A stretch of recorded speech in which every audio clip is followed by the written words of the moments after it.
Oh, you got the power back up? Yeah.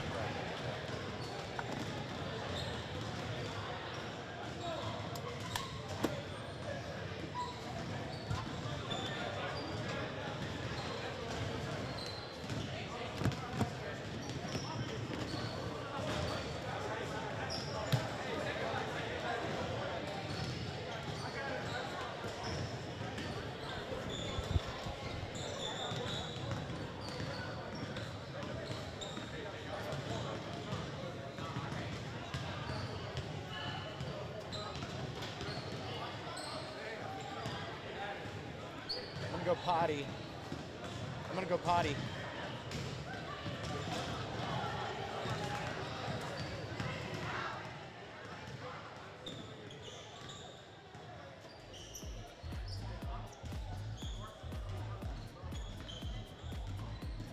That is live. That's hot.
Good evening, basketball fans, and welcome. Welcome to another episode of Thursday Night Basketball here in America's Heartland and on your TVs, phones, iPads, radios, and computers across the area.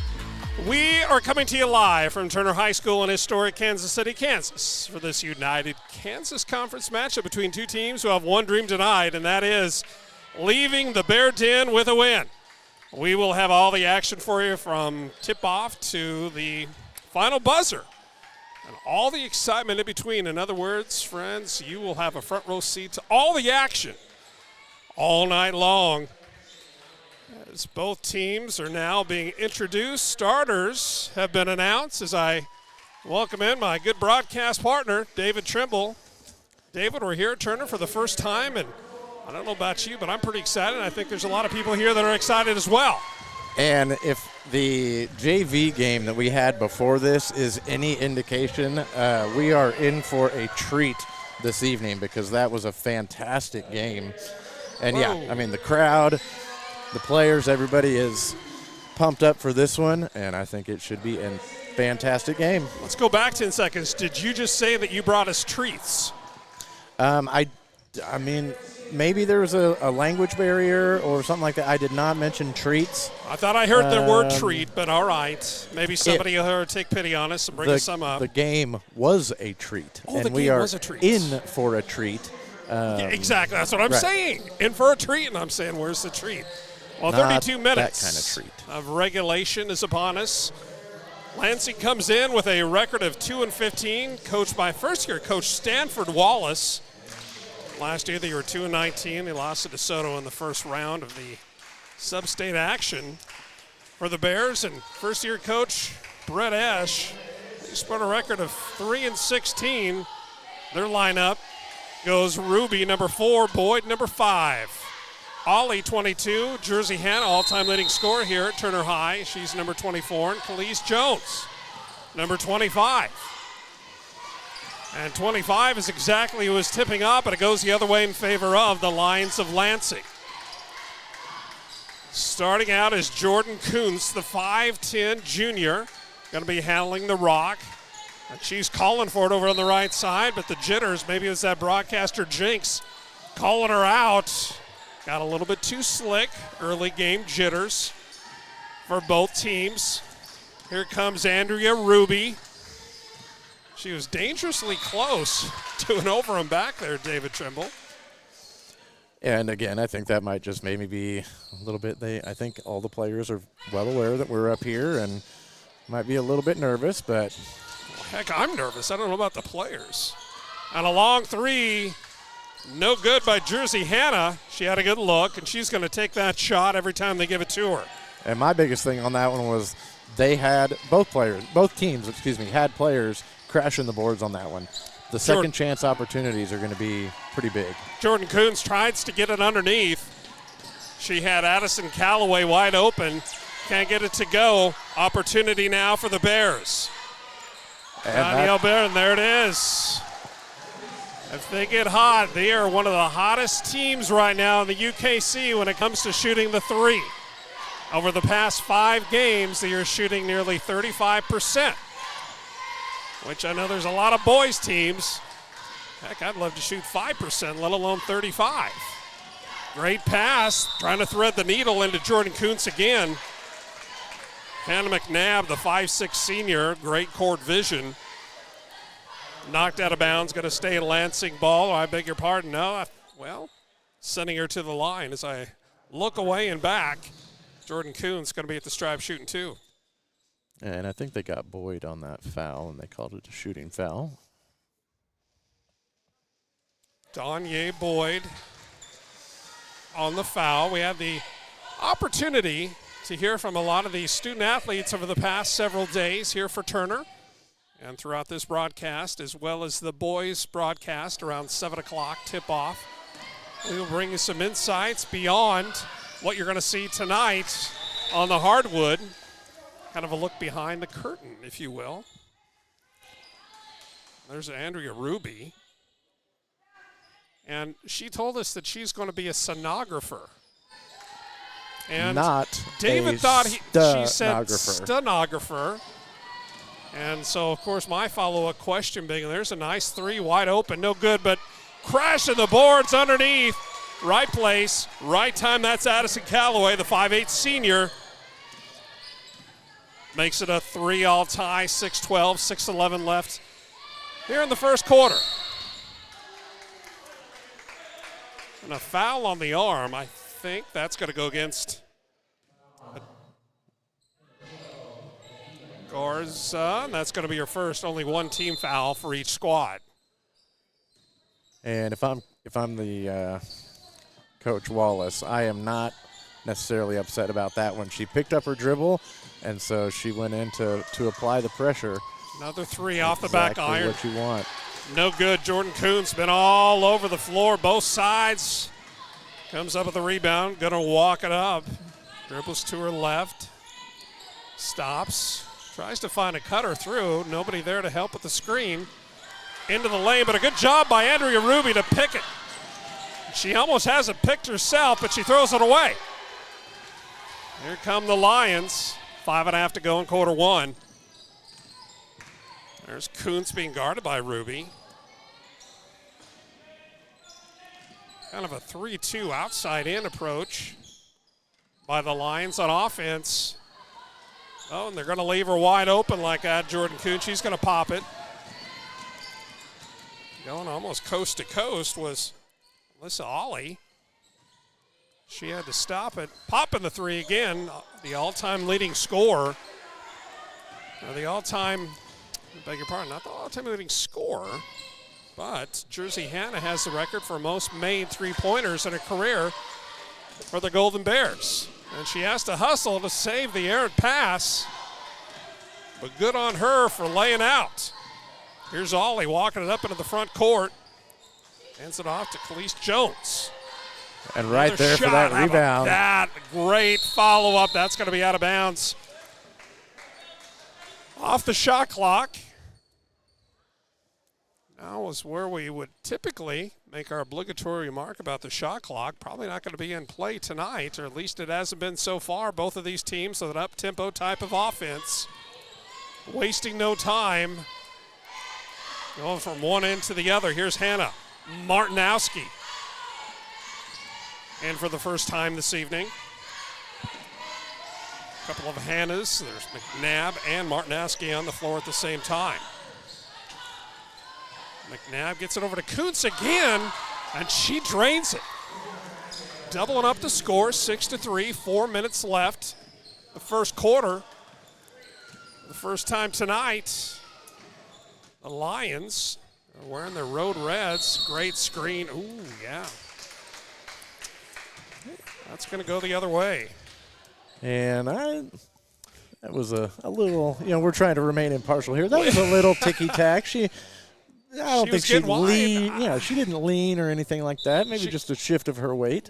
She got her elbows wide, but certainly wasn't malicious. But then again, They got her on the offensive foul. I believe, was that Jones? I believe it was. It'll be Khalees Jones, number 25. Khalees Jones. Get to her hobbies in just a second after this possession by Lansing. Kuntz playing catch with Martinowski up top. She's going to pop it again. Why not? She's got the hot hand. Doesn't go this time. Rebound to the Golden Bears. Wasting no time. Kind of a high dribble at risk of getting that picked each time, but does a good job of taking care of the ball. Does Alyssa Ollie. There's Jersey Hannah, part of the all-name team this year in Kansas. How about that for a name for a basketball hooper? Jersey. Jersey lost the handle, going the other way. Here's Hannah, last name McNabb. How about that little fadeaway? Soft touch, doesn't get it to go. Jersey's going to say, hey, let's slow it down just a skosh with under 3 left in the first. And on that last breakaway there, you got to credit Khalees Jones getting down there, cutting off that angle, and forcing her to take a shot that she probably didn't like. And there's another three. This one a little off the mark. She has enough little oomph behind it, but she's just been to the left or to the right on a couple of those shots. coming into the game is Olivia Chavez. She's going to give Khalees Jones a spell. Olivia Chavez, a self-proclaimed cook. She says that her Cajun chicken dish is the best in the town. Of course, we said we don't believe her, but she hasn't proven with her skills. Class hasn't brought anything. Maybe she's got some that she's going to bring up later. I don't know. Delightful young ladies. And we're going to call it out every time we see it. Alyssa Ali. She went over when the Lansing player hit the ground. She went over there offering a hand to help them up. Love to see good sportsmanship. Anna McNabb, 5'6" senior. Hannah to Hannah. Martinaski comes up, gives a little tap on the back, a little encouragement. Lines up by 3, make it 4. Making 1 out of 2 did Martinaski. Andrea Ruby. Baseline thought, second of it with a dangerous pass. This is a Turner team that's going to live and die by that 3 on the outside. They don't really have that big presence underneath as some teams would. And David Trimble for the first time tonight, shot clock at play with 5, and lost the handle did Ruby. Ruby a little frustrated with herself. Here are the Lions now. And they're going to get number 22, and that is Alyssa Ollie. Get her on the foul. And yeah, that last possession, Turner was looking for, quote unquote, their shot, and Lansing was just playing great defense and saving that. Coach Brett Esch giving the assist on the sideline. Former baller himself. Here in his first year at Turner High. Taking over our program. We hope to have him up after the first quarter of the boys' game that will start right around 7 o'clock this evening, plus or minus. And you'll be able to watch that right here on the Turner Bears YouTube channel. Hannah McNabb drives to her left off the glass, but underneath Addison Calloway. She's in there trying to clean up the mess. Crashing the boards.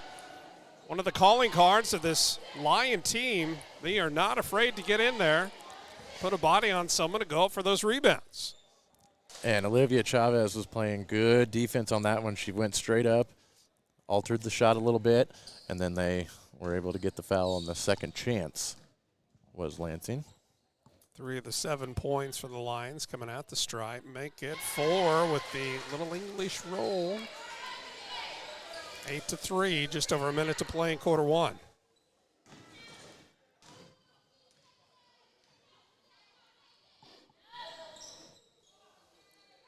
Makes the first, but an offensive rebound. How about Jordan Kuntz? What a tough player that number 2 is, the 5'10 junior. Stanford Wallace looks at his roster, and he's got to be pleased. And he's going to lose some senior leadership, obviously, but Jordan Kuntz, junior, Riley Frederick as well. And they got a couple of freshmen suiting up for the varsity tonight.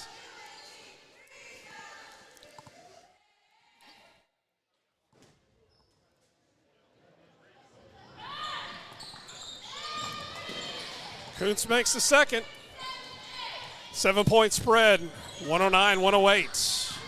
Ruby over to Jersey. I understand that her last name's Hannah, but with a great first name like that, gonna have to call that out. Ruby again lets it go, tries to find the wide open Jersey. A little off the mark. Here comes Hannah McNabb, pops the 3 from long range. And why not when you've got Kuntz under there to clean it up? Why wouldn't you just almost square up at the 3-point line? 19-9 and let her rip every time. And I'm not sure that Turner really could have played the defense on that one. much better. You know, they had a body on her. They were trying to box her out to get that rebound.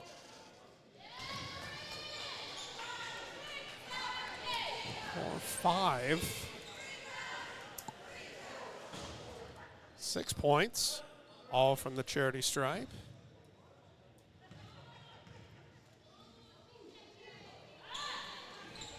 Short arms it.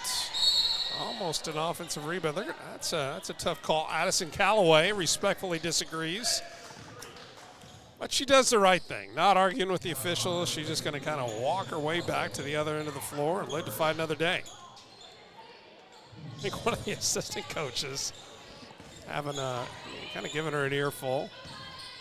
And she's like, what? I'm just going for the ball. I'm trying to be aggressive. You told me Doing to be it aggressive. Exactly. Doing what you told me to, coach.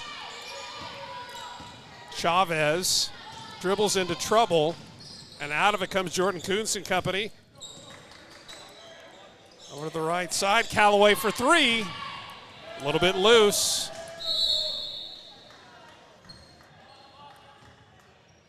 Clocks are running, 12.5 to play in the first quarter, 11-3. Favor of the Lions. There's Jersey walking up. Like to finish off with a couple of points here. Little momentum going into the second quarter. Jersey with 3, with 2, running out of time. She's going to have to let it go. She does. A little bit too hard off the glass, and after one quarter, Turner High, the visitors, with an 11-3 lead. And we'll be back right after this. Take it away, David Trimble.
And coming out of the break for quarter 1 into quarter 2, it's going to be Turner ball. They're bringing it up.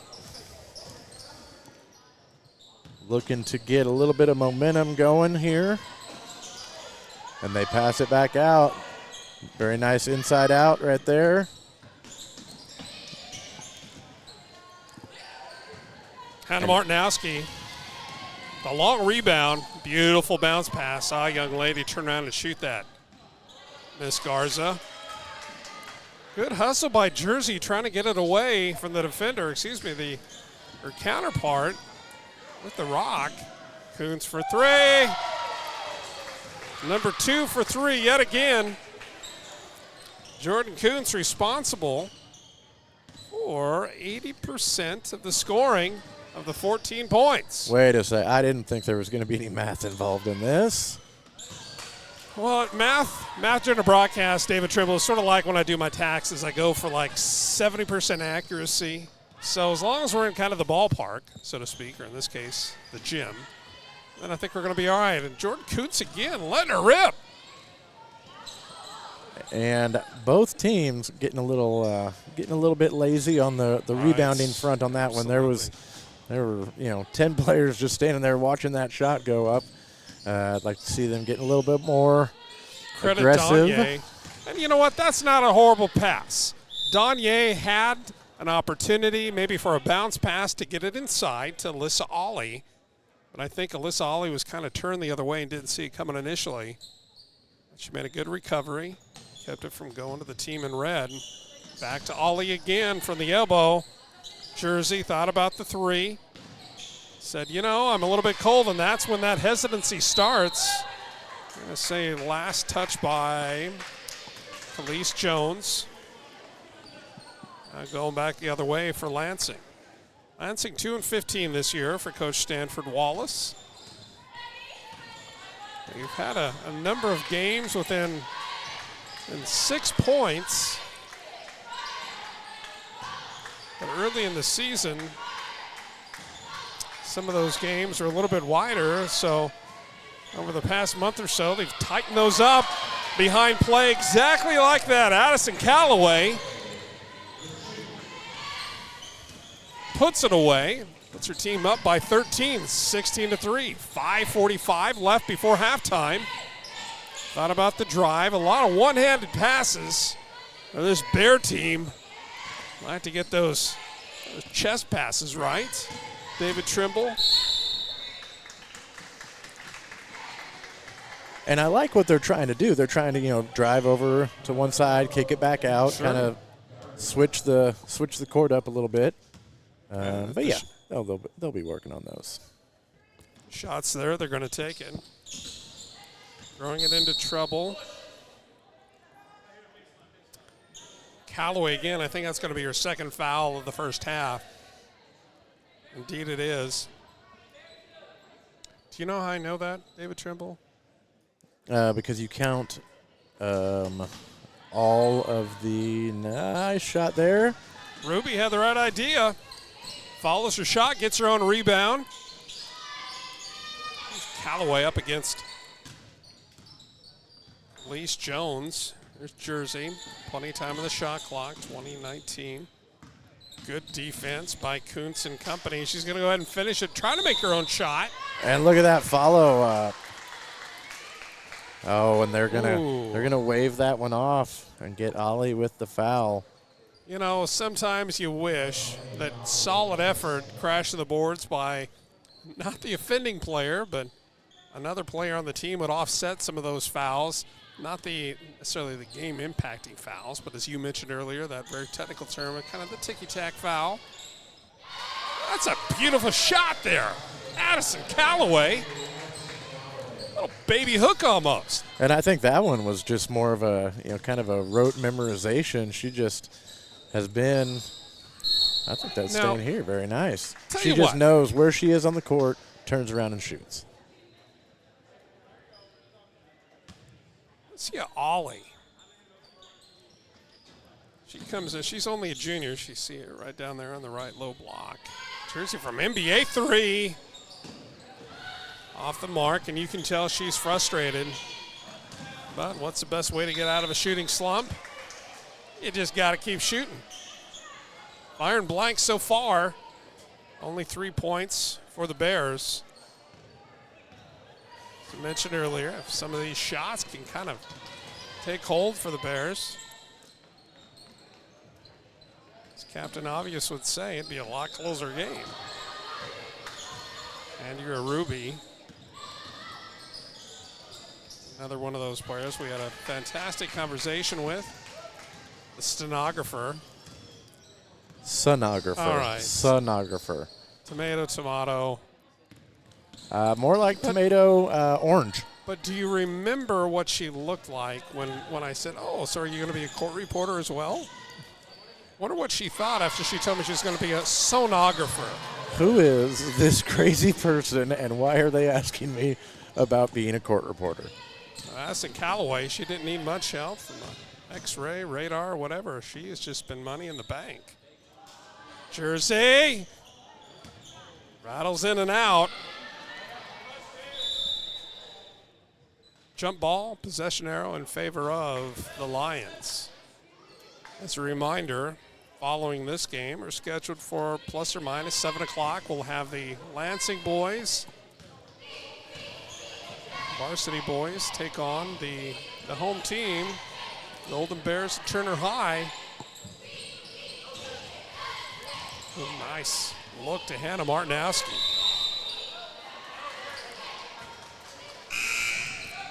And we got another jump ball, and this time the possession is in favor of the home team.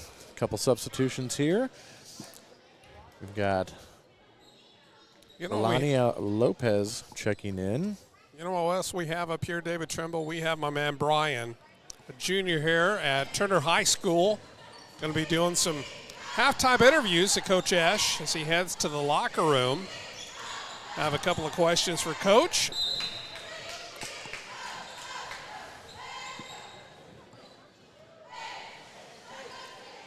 David, we also have a Turner High School student up here running the camera, as I understand it.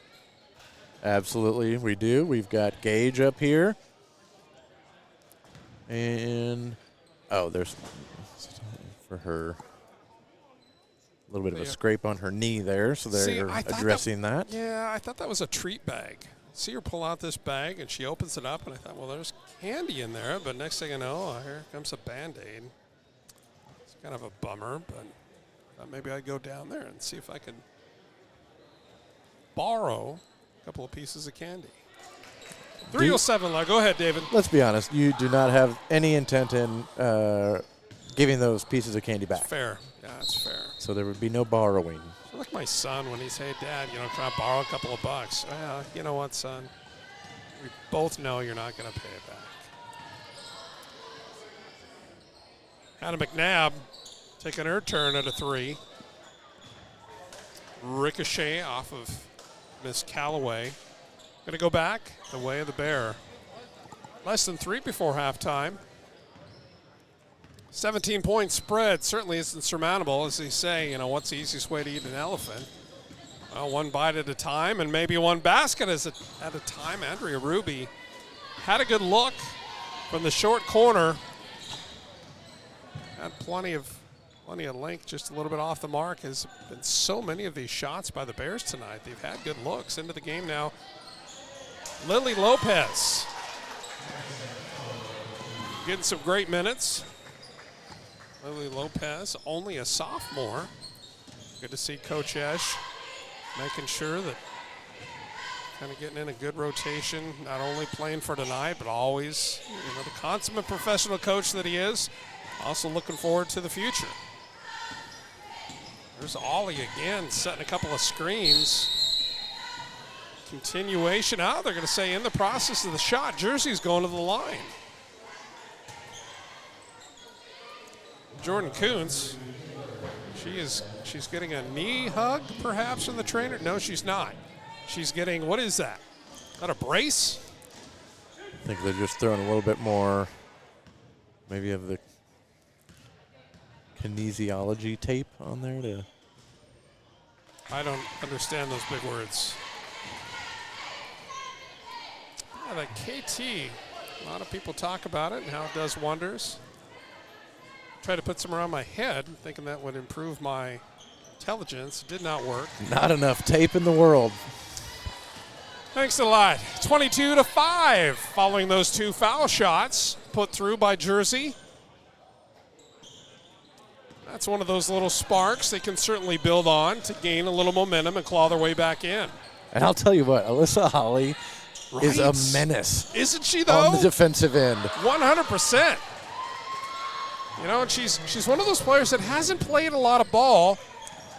But I tell you what, if you look at her hustle, you think, she ought to be going out for the Golden Bear football team because she is not afraid.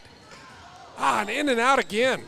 It's about the 7th time that Jersey has been just dead on, but it kind of circles a drain or shakes out. Callaway from the elbow, that's a tough shot.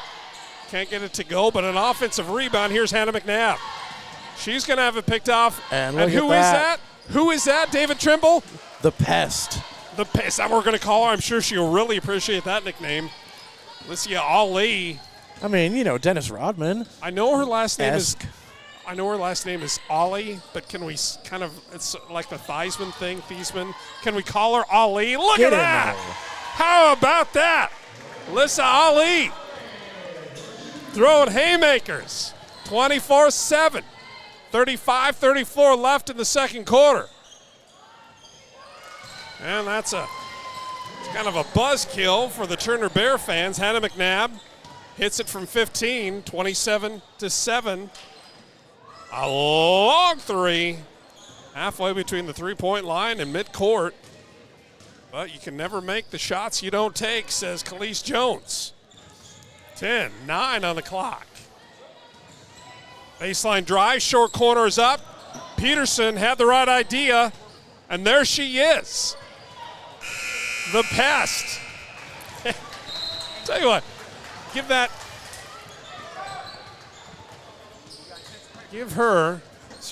her a break. And we're going to send Brian down right now to try to get Coach Esch as he goes into the locker room. And we're trying to catch him there. Yeah, he has him. All right. Oh, look at Brian. He's just like a pro.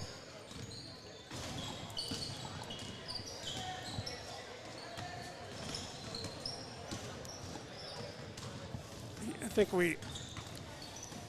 hold on just a second here. And just, some of those shots were just rattled in and out. I mean, it's just little things like that. I mean, the score looks bad just because, again, they've knocked down some shots. But, I mean, overall, I'm mostly pleased with our effort. All right, well, you guys are looking great out there. Right, have a good one. Bring it back to you guys. All right. My man Brian, look at there. Throwing him into the gauntlet. Coming out like he's done this 20, 30, 40 times a day, right? Next stop, Absolutely. ESPN for my man Brian. Well done, my man.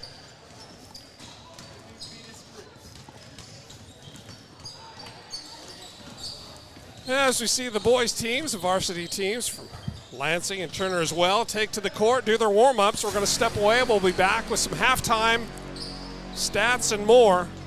You're watching Turner High Sports live on YouTube. We'll be back.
And we are coming back after halftime. We're going into halftime.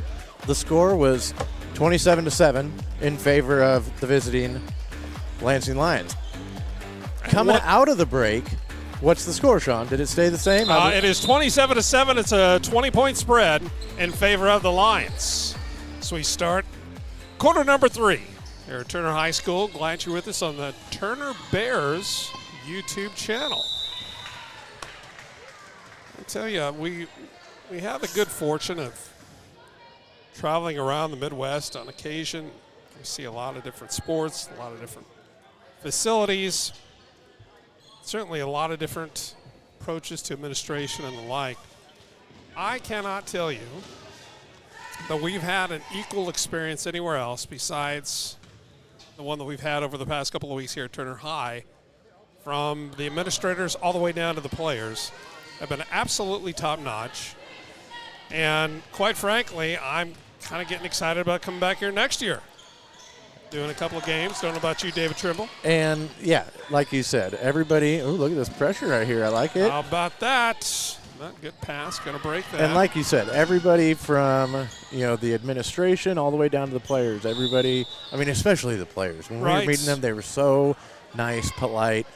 And, they were – when we were just two random guys showing up asking them questions, they were buying into it. They were giving us the answers. Right. And they were excited to get this game going. We had to wait a little while. A little turnaround jumper there doesn't go. We had to wait a little while because of Kansas weather. Danielle Boyd on the rebound.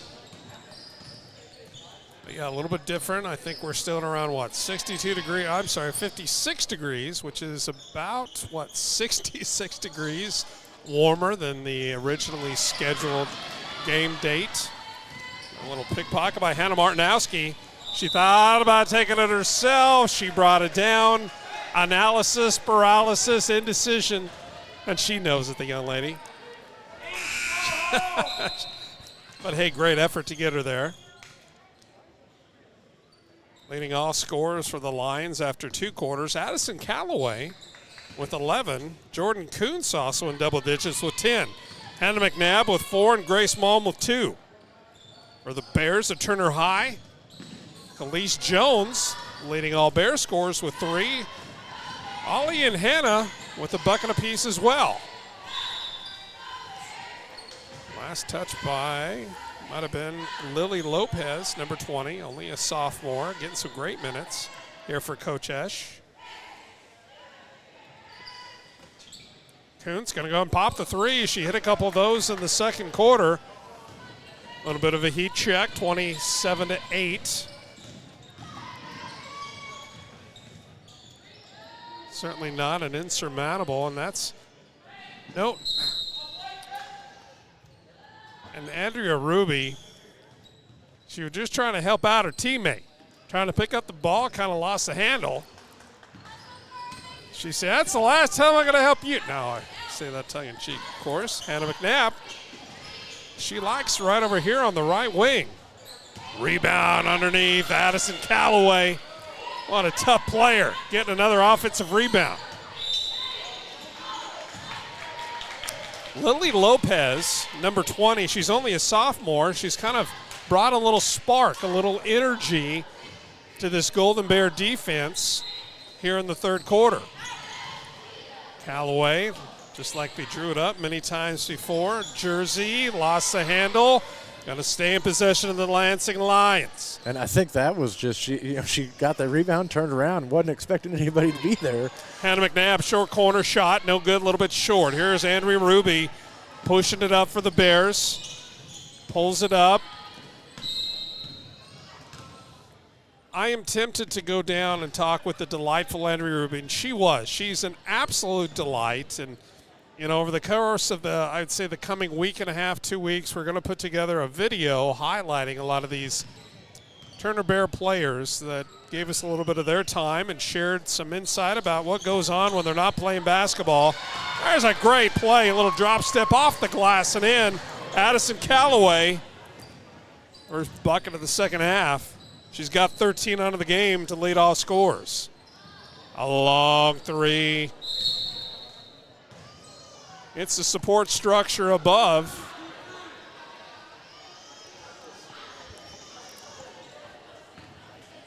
And here in the next 30, 45 seconds, we're going to welcome in boys head coach Vincent Rolls to join us here up in the booth, high atop the gym floor at Turner High.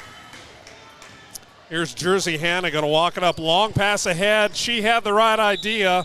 Her teammate not necessarily on the same page. Reagan Henderson thought about it, but then realized, well, she didn't have those go-go gadget arms to extend it out and bring that pass in. So back to the Lions with 5:05 left in quarter three and up by 21 points.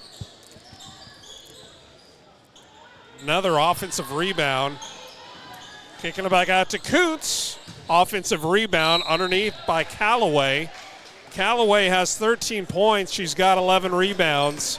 I don't know how many have been offensive rebounds, but got to think a good chunk of those. As now we welcome in head coach of the Golden Bears boys varsity team, Coach Vincent Rolls. Coach, yes, how about sir. this? The fans are starting to roll in. Expect a lot more over in the stands here to watch your guys take on the Lion Boys varsity team here at the conclusion of the girls team. Here in your, now Coach, is this your first or your second year? This is your first year. This is my first year First head year. coach, second year as a coach, but first year head coach. First year. Now, as you kind of look back, certainly you still got a lot of basketball to play over the next week or so at least. What's been, easy for me to say, one of those things you can look back on and say, hey, from the time that we started practice way back in October, November, there's a nice drive, takes it up and in all the way. That was Hannah McNabb. She had 4 in the first half. Now she's got a couple more for 6, and her team's up 33-8, 4.5 to play in quarter three. So we go back to Coach Vincent Rolls. What has been kind of that one thing that you look back on your team and where you were just a few short weeks ago, essentially, to where you are now? How do you describe that, and what has been the biggest change with your squad? The biggest change is they've given more effort. They've given more. They've competed more. Don't get me wrong, they competed at the beginning, but they've starting to kind of build the culture that we're trying to build here, playing hard, playing intense. And playing smart basketball and not laying down to nobody, and just playing hard and having fun. David Trimble and I had an opportunity to come over and sit in on a couple of practices, certainly high intense. There's a lot going on in your practices, Coach. Not a dull moment. All players are certainly involved. What has been the best part of being the head coach at Turner High? Being able to work with kids, not just on the court, but giving them life skills off the court, and trying to teach them how to be not just basketball players, but be men as well. Right. And teach them life skills. When life throws you curveballs, you got to be able to catch it and move on with it. And that's been a joy for me. But also a plus to teach them basketball, how to play tough, gritty basketball. Well, that's a perfect segue into kind of a follow-up question. Now, this isn't your only job when it comes to coaching boys basketball. I understand that you also do a little bit of it in the off season. Correct. I have an AAU team called the KC Lakers, TGTI. TGTI, I love it. Trust God through it. And so I've had that for 5 years, going on my 5th year this year. So I've worked with high schoolers throughout the summer months. Coach, And you have some of the players on that team on your team here Correct. too, don't you? About 4 or 5 of them on my varsity or play on my AAU this year.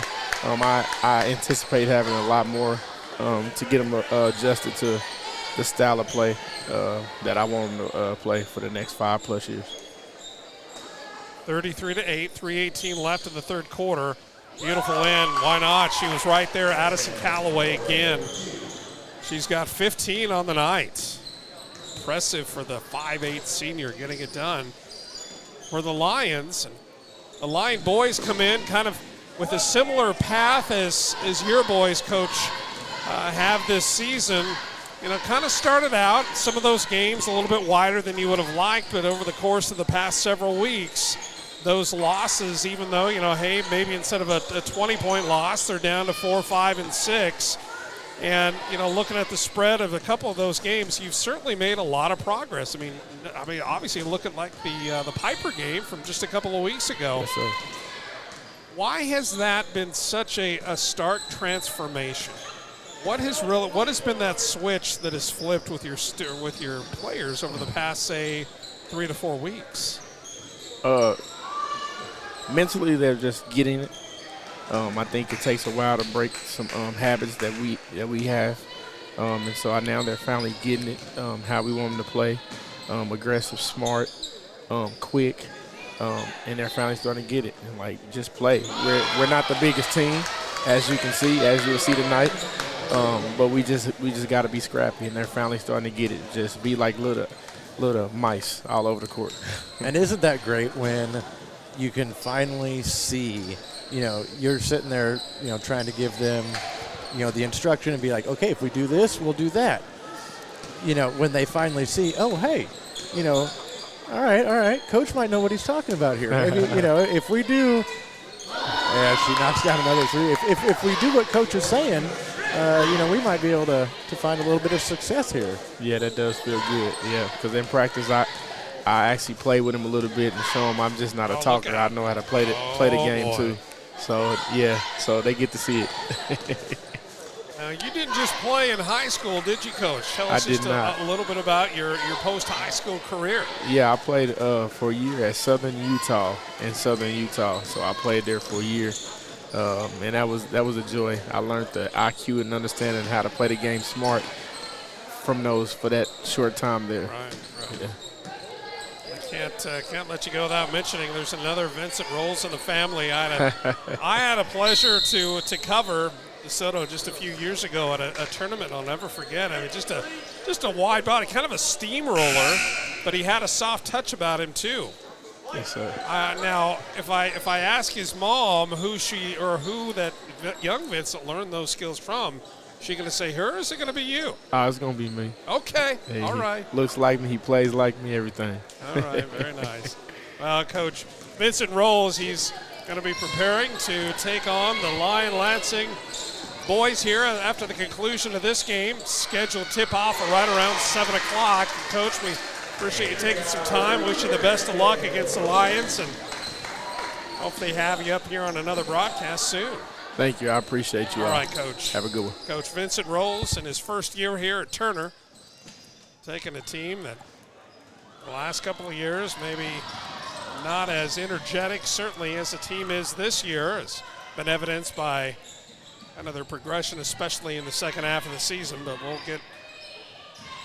get to those details during the boys' game with 4 seconds. She thought about doing her best, Caitlin Clark impression, Right. throwing up that three-quarter shot. Garza she thought that maybe she didn't have quite as much time. And now she's going to have a replay. Let her rip. Wouldn't have that been something had that gone.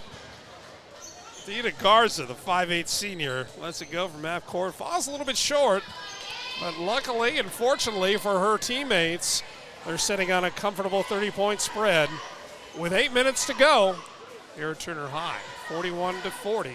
We'll be right back.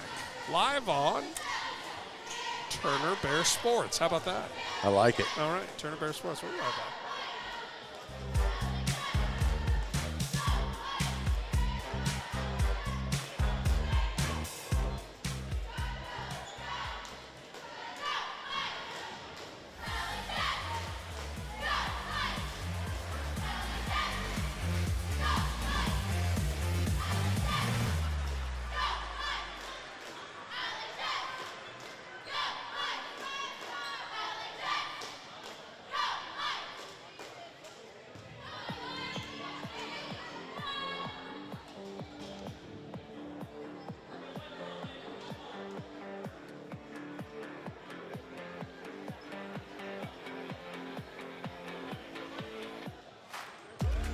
41-11, 3/4 of the books, one more to go. Coach Coach Brett Esch and his Turner Bear squad. Had a couple of early shots in the third quarter. That third quarter was all about Jordan Kuntz and company. Kuntz hitting a couple of back-to-back threes. Madison Callaway gets in on the fun as well, and add that all together, shake it up in a bucket. That's where we are, 42-11. And we're going to have a running clock, it appears, for the final 7:45, now 44, this contest. And I don't know what Coach said coming out of that timeout, but I like the aggressiveness that I see. Back-to-back offensive rebounds, and, you know, the second chance opportunities are going to be huge. You know, we saw this a couple of nights ago with the Mill Valley and Olathe North game. Can't quite get it to drop in for Olivia Chavez. But, you know, it's often said that the measure of a competitive team and a great coach is how hard the team plays when the game is essentially out of hand. And that's what the Bears kind of have right now, 42-11. Coach Esch has made great progress with this team throughout the year. They've won as many games this year as they have in the last couple. And we're seeing Reagan Henderson. I don't know if I noticed her being in the game earlier. And Ollie, how about that? She tries, goes coast to coast, gets her own rebound. Sportsmanship, that's exactly right. Riley Frederick. My hat tip to you, young lady. Shout out to the Frederick family, the 5'5" junior, doing a great job of extending a helping hand to her opponent that was laying on the floor, helping her up. Now, interesting that Coach Wallace, with a 44-11 lead and a running clock, is going to send out starters back into the game. Questionable. Hey, you know, I'm up here for a reason, but, you know, it's something that I've seen over the years of some of the top programs in the area. I won't name names, but some of the private schools, that they'll just kind of keep their foot on the gas. And you hope that in games like this, you leave an opportunity for some of your role players, especially the seniors that may not get as much playing time, to get some action. Coach Stanford Wallace, 2-15 in his first year at the helm. The line program. Lily Lopez, and she's sort of a jitterbug out there. She kind of, look at her going hard no matter where the ball is. Kind of has a nose for the ball. Look at her go out there. And she gets a block as well. Right on time. Lily Lopez, only a sophomore. Coach Esch has got to like what he's seeing out of number 20. Here's Jersey, top of the key, going against Kuntz. Waiting for a screen. She's got it, going around. Going to be a cutter coming through. But this zone defense has been really stymieing anything offensively for the Bears throughout the evening. Less than 5 to go, 44-11. Scoop up off the glass, Radisson Callaway. There's Navia Burnett. Burnett's only a freshman, 5'3", hands it over to Taylor Peterson, who drains it from 10 out, making it 46-11. And here's Ruby, bringing it up, backing it out, waiting for the screen. A teammate rolling off, a little bit loose on the screen. There she is, and finally, the payoff. Alyssa Ollie, she had 2 points in the first half. She's got a couple more, and she's above her season average. And you love to see that. Hard work rewarded. I think she's probably burned through about 7,000 calories, because there is just no stop. There is one speed for number 22 for Turner, and that is fast. And yeah, you love to see it when they get rewarded for their hustle, right, to let them know, you know, hey, and there she is making Are a nice you cut kidding me? right there. How do you not love that? That is fantastic. Liz Ollie, she's only a junior. She hasn't played a lot of basketball. She says she loves playing the game. She's looking forward to what this team can do next year. It's a substitution. Here's Hope that is Hope Marlowe. She's going to tap out Olivia Chavez. Marla only a sophomore. You know, and talking with both of these coaches here at Turner High, they said, you know, one of the biggest issues with developing a team is getting people, or getting students, I should say, to give the team an opportunity. Just give play, you know, come out for a sport. See if you like it. Maybe you won't, but you probably will. But just get involved. But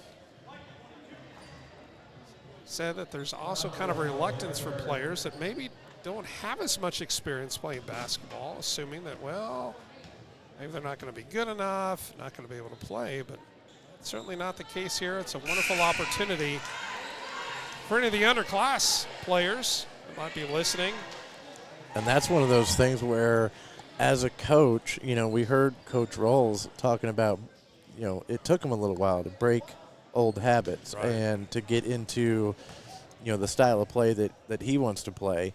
And I would almost maybe argue that having somebody that doesn't have a whole lot of basketball knowledge, you can, you know, kind of mold them a little bit more, and you can, you know, you don't have to spend time breaking old habits, and you can just get right to work. And, you know, because I think there were three, get in there. There were about four of the players on the Turner team that were multi-sport athletes. Right. And, you know, that's one of those things, you know, a baller is a baller, and it doesn't matter if you kick it with your feet or throw it with your hands or whatever. You know, you got the mindset, and then, yeah, get them out there, start developing this program. 120, 119 left in regulation here, 49-15. Picked off going the other way. Addison Calloway, one of the starters who's still in the game. Not sure I understand that. You know, As we've David got Trimble, if that's Riley Frederick checking in for Lansing, and Garza. If my criticism of keeping starters in when you have a 36-point lead is going to get me into trouble, I've been pretty fortunate. Assuredly, I have said plenty of things on an open mic that probably should have got me in a little bit of hot water. Kind of letting him play. Here's Jersey. Pop that three, young lady. Instead, she's going to say, hey, give me the baseline drive. I'll take it. Get my own rebound. Put it back up. Poor Jersey. She has just had the absolute worst luck from the field. You see her. She's kind of hanging her head. I understand it. I mean, she's still going strong. Look at that hustle. Ruby on the floor laying out for her Bear team. And with 3, 2, 1 in the running clock, that's going to do it for game 1 of 2. The girl-boy doubleheader between Lansing and the home team Turner Bears. Just as a reminder, you won't have to change the channel, so to speak, or do anything quite like that. We're just going to leave this broadcast kind of running throughout the evening. Now, we'll come back in the coming couple of days, and we'll chop it up a little bit, make them into their own individual videos, but for tonight, making just things a little bit easier. And you guys can see on your screen there the countdown to the next game starting, 24 and a half minutes. So you got a little bit of time. Go make some popcorn, chips and salsa. Bring us some treats, I think is what you were trying to say. I know there's a few people here that are watching, listening to us, watching the game live. So, hey, we're just up top here. Always take the treats. But in all seriousness, we're going to be back live in about 20 minutes for a couple of minutes of pregame, leading up to the boys varsity game. Final game of the evening, this boy-girl doubleheader, live on Turner Sports, and we'll be back.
And welcome back in here to Turner High School as we welcome in girls head coach for the Bears, Coach Brett Esch. Coach, tough game, but as David and I were talking about on the broadcast, and you always got to say the mark of a well-coached team and a disciplined team is how hard they fight when the game is a little bit out of hand. And I tell you what, I swear that your team fought harder at the end of the game than they did at the beginning. Yeah, we were able to get a lot of our JV girls in at the end, and they pride themselves on battling hard. And that's kind of their MO. And I felt like overall the general flow of the game. Defensively, I felt like we were not in a terrible spot most of the time, but they just, I don't know who 33 is for Lansing, but she was just, right. It was hard to stop. Just hitting contested shots over our tallest defender. It was just a tough night where they were hot and we just couldn't get anything to fall offensively. Addison Callaway for the Lions had, I believe, 21 points and extended action well into the fourth quarter.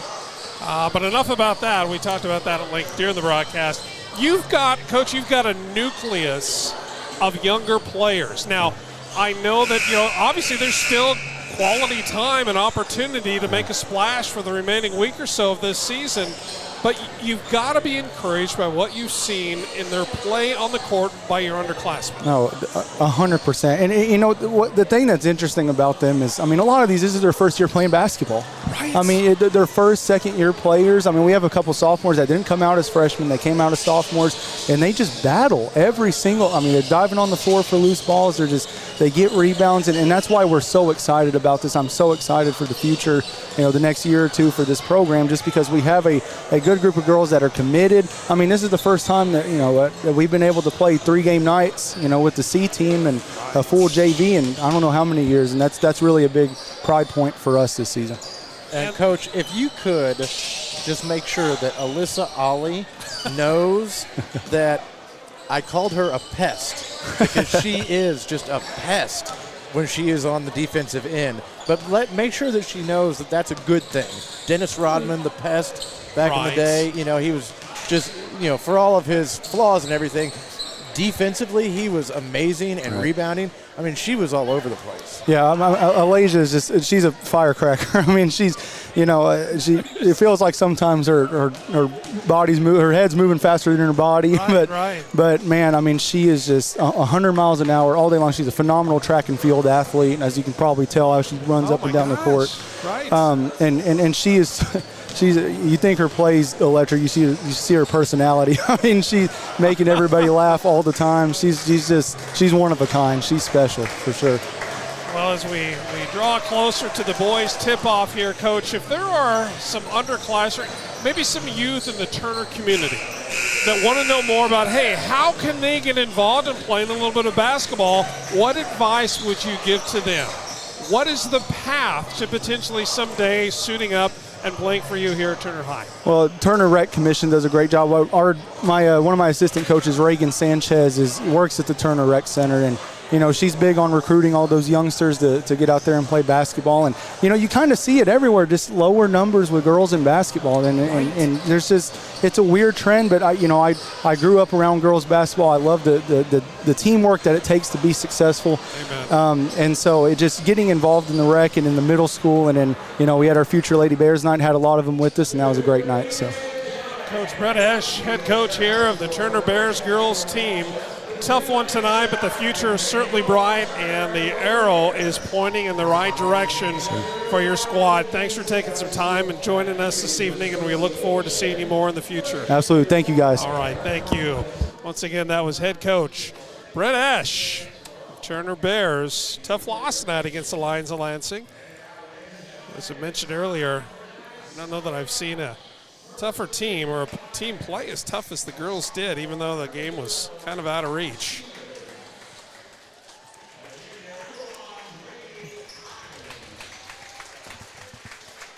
Well, friends, welcome back into Turner High. Moments away from tip-off of the boys' game. Welcome into another episode of Thursday Night Basketball right here in America's Heartland on your TVs, phones, iPads, radios, computers, smart devices across the region. Tonight we're coming to you live once again from Turner High in fabulous Kansas City, Kansas. for this UKC tilt between schools who are certainly no strangers to one another, to each other, and have a rich history spanning nearly 20 years. The visiting Lions of Lansing High are riding a late season resurgence. Betty Botter bought some butter. Following their 2 wins over crosstown rival Leavenworth, the first being a total of 2 points, but the most recent just last week by a total of 15. That's called progress, friends. Legendary coach Larry Hogan returned to become the top Lion last year after coaching and a teaching career that saw him lead the Pioneers of Leavenworth to the 2006 A state title, 6 Sunflower League championships, and more. And oh yeah, he's a 3-time coach of the year. The Lions are young and only one senior, who incidentally is out for this game. So they're going to go with the nucleus of a couple of juniors, some sophomores, right out of the gate. The Golden Bears of Turner High take the court tonight with as much excitement and optimism surrounding their program as we have seen in years. Despite only notching 3 wins so far this year, the Bears have been able to hang with some of the best teams in the UKC, like being within 2 second-half points, one of the top teams in all of 5A, Piper. Turner has shown fantastic promise and momentum that they hope will launch them into the playoffs. They've got a den of players that go a full 12 deep. Coach Vincent Rolls, well, he might need all 12 to contribute to the victory tonight. It's a battle of UKC foes. It's the Lions and the Bears. There are no Tigers in sight, but oh my, it's an exciting atmosphere here at Turner. You're going to have a front row seat to all the action all night long. We are live in the dots. Tip-off goes in favor of the Lansing. Brady Hine swings it over to Jesse Wilson, back up top to Reese Mattingly, the 6'4 sophomore with a soft touch. Mattingly averages around 10 points a game, but also 8 rebounds. Cedric Scott handling the point for the Bears. Little floater in the lane, tough shot, rebound going the other way. That's Brady Anderson pulling it down for the Lions. And on that first play, I like what I saw. They were working it inside, then back out, switching sides of the court. Turner is looking good.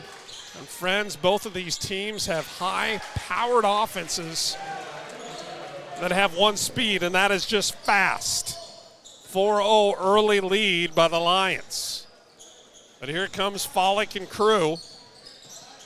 It's Tylen McGee. Tylen McGee is one of the grittiest players you're going to see anywhere. 6'3 junior, more on him in a second. Little soft touch from the elbow, no good. Another rebound for the Lions. Just underway here, quarter number 1, 6:40, 6:39 left, and a 3 goes into the air through the nets. Makai Stevens puts the Lions up 7-0, 6.5 to play in quarter 1. And I'm not sure that Tylen McGee could have defended that any better. He got back, he was moving his feet to cut him off from getting around the corner, and then he was just able to pull up and hit that jumper. Makai Stevens averages 17 points a game, but he also shoots from about the 37.5% clip from beyond the arc. So when he has opportunity, he's going to let her rip, as we've seen so far here this evening. And for just a sophomore, you got to be real excited if I'm Coach Hogan over there, being able to have him for 2 more years after this one. Coach Rolls calls the timeout, tries to squelch this little run by the Lions. Here's Tylen underneath. Maybe a no-call foul from the backside, a little bit off the mark. Lions wasting no time. Brady Anderson for a long 3, rebound going the other way. Here come the Bears. Makai Follick, a couple of Makais, one on each squad. Here's Michael Marshall, the 5'6 junior, getting some quality minutes here early in the game. He squares up, a little bit off the mark, another rebound, and another one going to Brady Anderson. He averages 3 rebound, friends. Well, he's already got that with 5:45 left in quarter 1. Foul called underneath. Coach Larry Hogan using this opportunity to impart some words of wisdom. And to the aforementioned Brady Anderson, a 6'3 junior, 5 points, as I mentioned, 3 rebounds. but he has certainly had a knack for finding the ball, coming up with 3 rebounds already. Making Jesse the Wilson first. knocking down that first one. I'm always a big fan of, the free throws. I mean, it's literally in the name, Sean, free throws. Free throws. I love it. When the time is not moving and you're able to put points on the board, that's huge. Well, like free food. How can it be a bad thing? Although I have had some questionable free meals in the past. But enough about that incarceration state. No, I joke. A little twisty turning into the lane. That's Pittman. Can't get it to fall, but guess who was right there? The follow-up, the and one, going to the stripe, shooting 3 the old-fashioned way is Tylen McGee. Using his 6'3" frame. Getting just wide enough. Follows his own shot, gets his own rebound. And just enough English on the shot, gets it to fall down. He converts it. Back to a 6-point spread. 5:15 left in one. Brady Anderson, or I beg your pardon, that's Brady Heim, the 6'3" junior. Coach Hogan really excited about the youth on this team. Well, for good reason. He's only got one senior, and that senior, Carson Zimmerman, is out tonight, along with his 9-point, 3-rebound average. Depth could be an issue, and circling the drain, but it just doesn't go down. But Mekhi Follick did have a good opportunity. Follick, I don't know what his vertical is, friends, but he had a way about him where he just kind of hung in the air for what seemed to be 3 or 4 seconds and didn't really move. Helicopter-like, hovering, a little deflected, almost off the support structure. There's Stevens working it around, down to the low block. He's going to turn around off the glass, no good. Rebound going the other way. Here's Cedric Scott, gets it to Tylen McGee. How about that? Second time off the floor with the same result. Second verse, just like the first. And, we don't necessarily have, the quote-unquote the bigs like they do in the NBA or something like, or the, college. But you like to see them getting rewarded for hustling down the floor. A fortuitous roll off the hand. Think of Reese Mattingly, the 6'4" sophomore. Almost a troublesome inbounds pass. Michael Marshall makes it good. Marshall being guarded by Brady Anderson. And a long 3, why not take it? Squares up, no good. Offensive rebound. Back inside to number 40. They're going to say an offensive foul. Just a little bit too aggressive. Coach Rolls isn't going to be too upset about that call, though. And he was asking for the ball. He wanted that ball down there. He's like, I'm feeling it. Give me the rock right now. Tylen McGee, one of the most charismatic players that we've had a chance to meet over the years. He has stories for days, and we're going to be sharing some of those stories throughout the evening. As I mentioned during the girls' game, we had an opportunity to visit with all of these players over the past couple of weeks to find out kind of what makes them tick off of the hardwood, and we have some stories for you. Defensive rebound goes the way of the Golden Bears. Little bounce pass, tough drive. That's going to go off of the Bears, the officials say. Coming into the game again, Trey Bowden, the 6'1" sophomore. I know there. You talk about free throws. This young man, Trey Bowden's shooting over 85% from the charity stripe, David Trimble. And that's one of those things where, in the movie Hoosiers, when they're going to, the big stadium in Indianapolis, he takes the tape measure out, measures out the height of the rim, 10 feet, measures out the distance to the line, 15 feet. It's the same. Well, they're working it. It's 9-5 in favor of the Lions. There's Cheatham. And count the bucket. How impressive has number 40 been here in the first stanza, Tylen McGee. I want you to listen to the stat line to tell you what kind of a player he is. He averages 12 points, but 10 rebounds for a 6'3" junior. Now, you mentioned earlier, you referenced Dennis Rodman.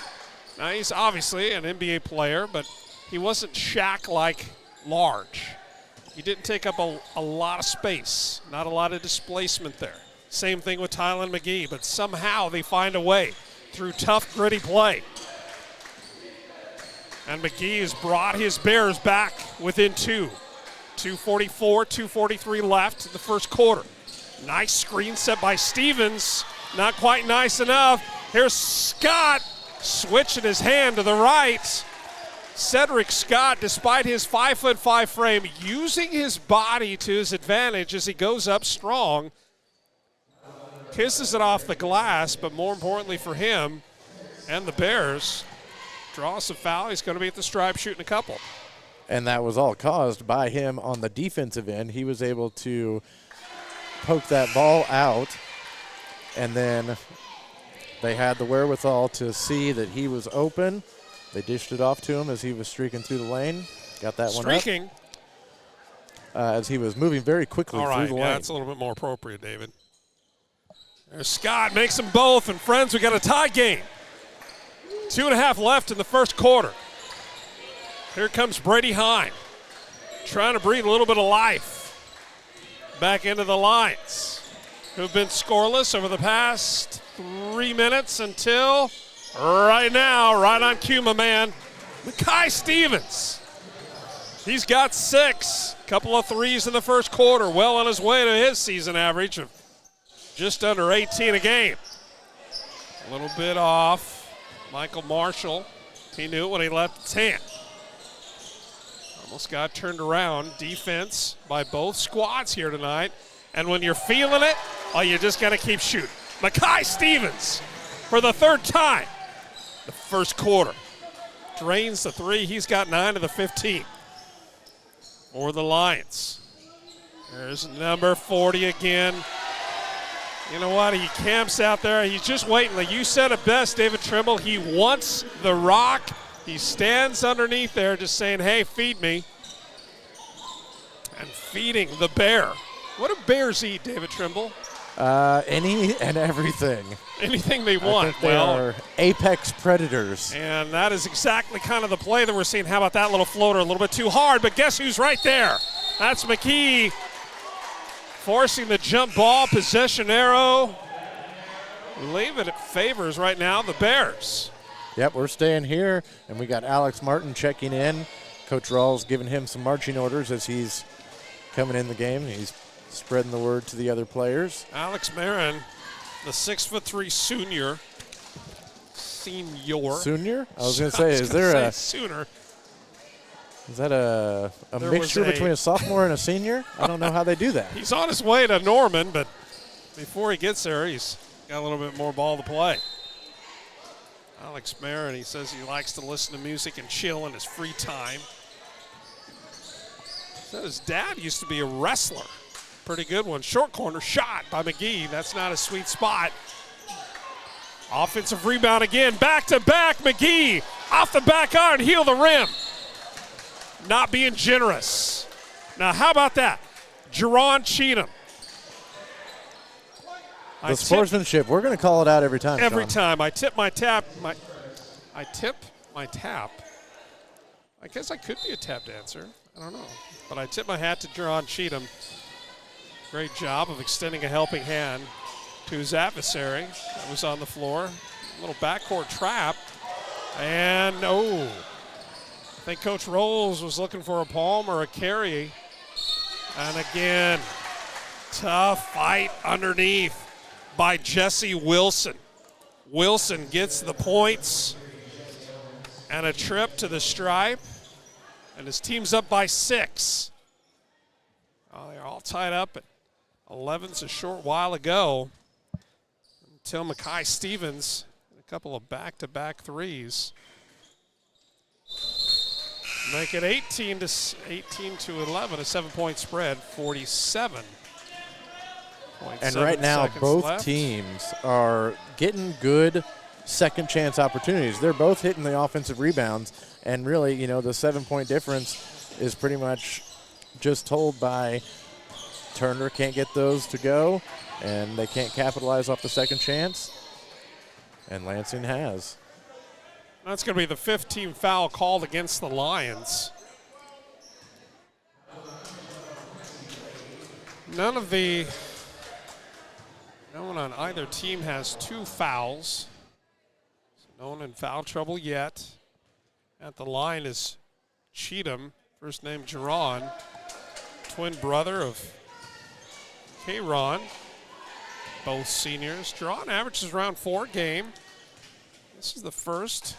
Has a chance to even the score. The twins are in the same grade? The twins are in the same grade. That would be a little awkward, wouldn't it? You know, you've heard of maybe one being born at 11:59 on Sure. December 31st. Different days. And that was just kind of a tough right place, call. right time for Reese Mattingly. He just happened to be right there and got that rebound and was able to go right back up with it. I'm going to go out on a limb here. Okay. Say that Mattingly, that plays for the Lions of Lansing, first name Maurice, might be related to the great athletic director.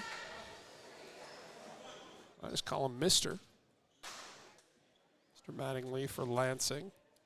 Maybe some sort of relative. I thought you were going to say Don there for a second. No, not at all.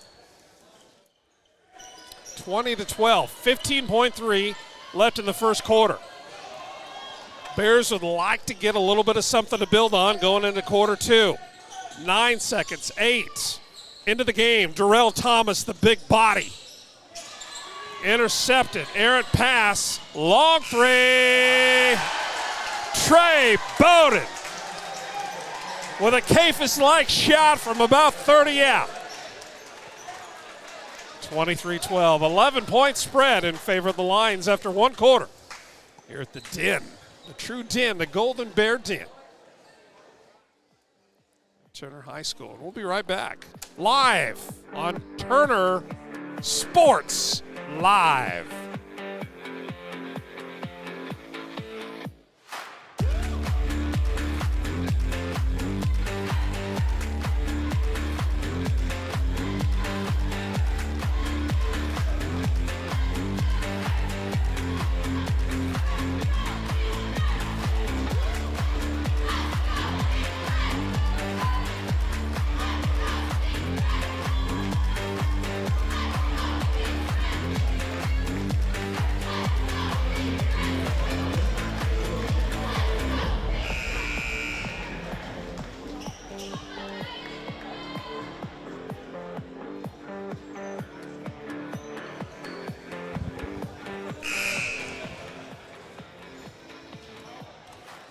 Quarter 1 in the books, 23-12. As we start the second quarter. Sean Brewer, David Trimble with you here on the Turner Sports Network. Is that what they're calling it? Turner Sports Network. We might need to watch that one. I think there might actually be Exactly. a Turner Sports Network. CSN, Turner Sports Live, I don't know, however you want to call it. Rebound going to Michael Marshall. He's wasting no time. Is he going to take it all the way? Yes, he is.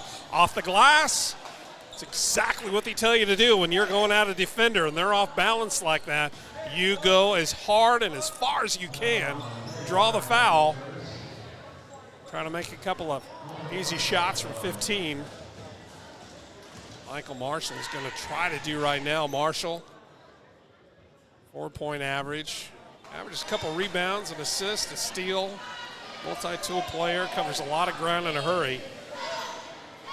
5'6" junior, one of several underclassmen Coach Rose is super excited about. Building for the future, kind of turning around the culture here.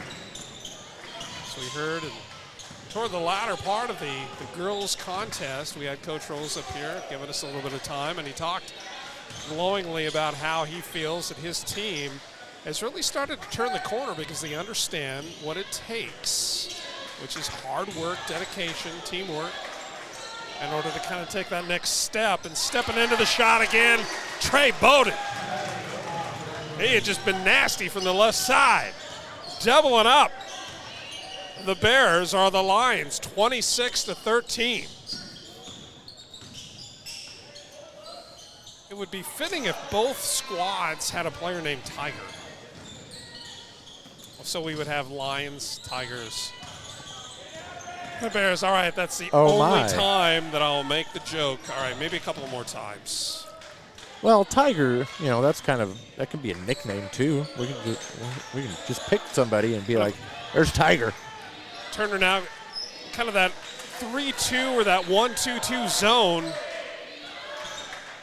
And it's given the Lions some trouble, but when you give up offensive rebounds like that, but a good steal by the Bears. Here they come, wasting no time. Colin Pittman, got it. Colin Pittman, get right bucket.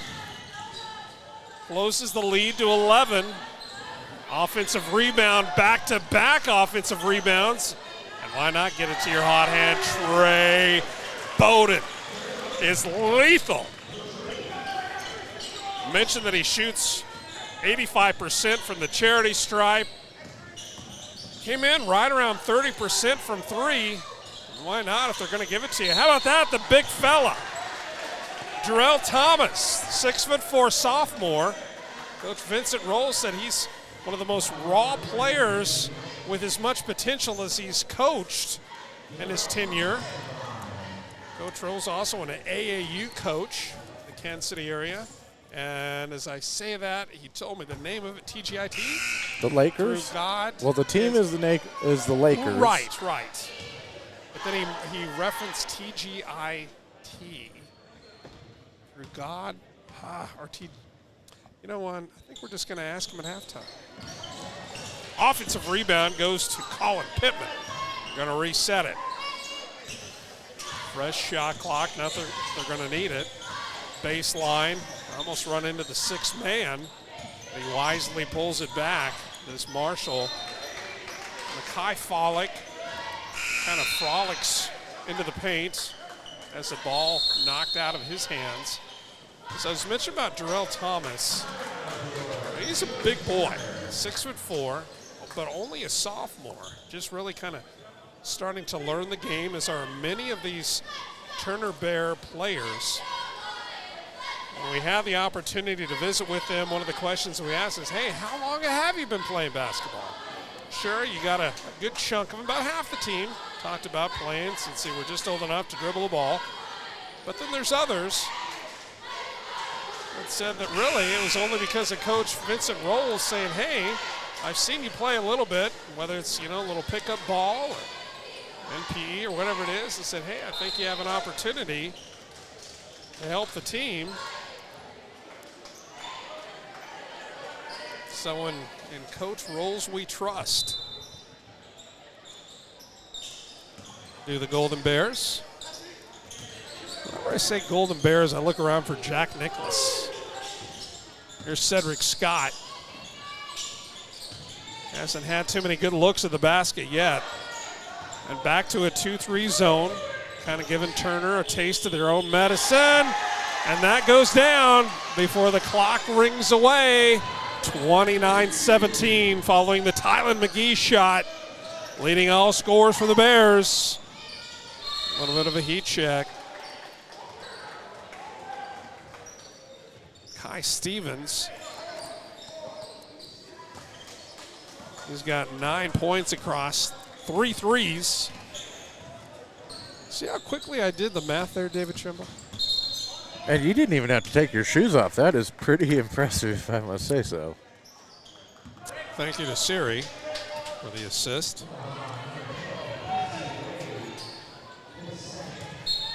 Speaking of assist, Brady Heim, the big 6'3" junior,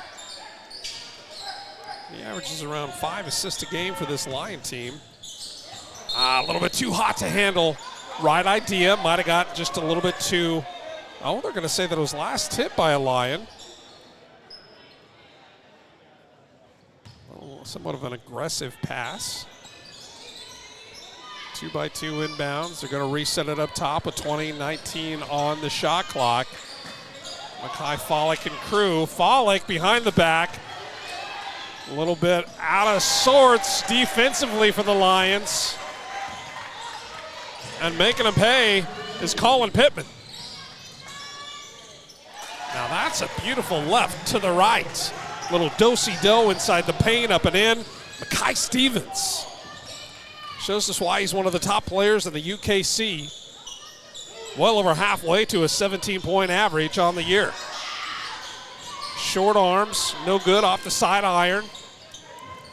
Turner showing a little bit of pressure in the backcourt. There's Brady Heim playing catch with Bowden up top. Now back to a man-to-man defense. Kind of a matchup. Yeah, they're chasing through. And I was thinking maybe they were going to be switching it up because, that's going to have to be the way that you can get that three-point a little bit under control. You got to try and have somebody in his face. Colin Pittman, Coach Rose a little bit frustrated with that. Colin Pittman had an opportunity to put it up himself. He gave it up for one more pass. But Mackay Stevens, on that previous trip up the floor, Quincy Wade says, hey, you get a three, and I'll take one too. 34-19, just under 3 to play before halftime. Tylen McGee doing what he can, putting this team on his back. Keeping it close, 34-21. Look at that athletic play. I'm going to go back 2 trips before. Mackay Stevens. The way that he turned around, that drop step up and off the glass.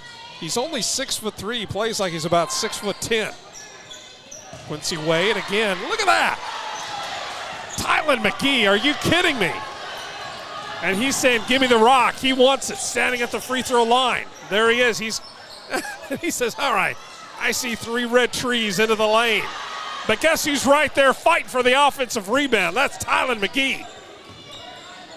But we said that kind of in jest, but how good is it for him to notice, okay, I do not have the matchup that I want right now, and to pass it back out? There comes Pittman.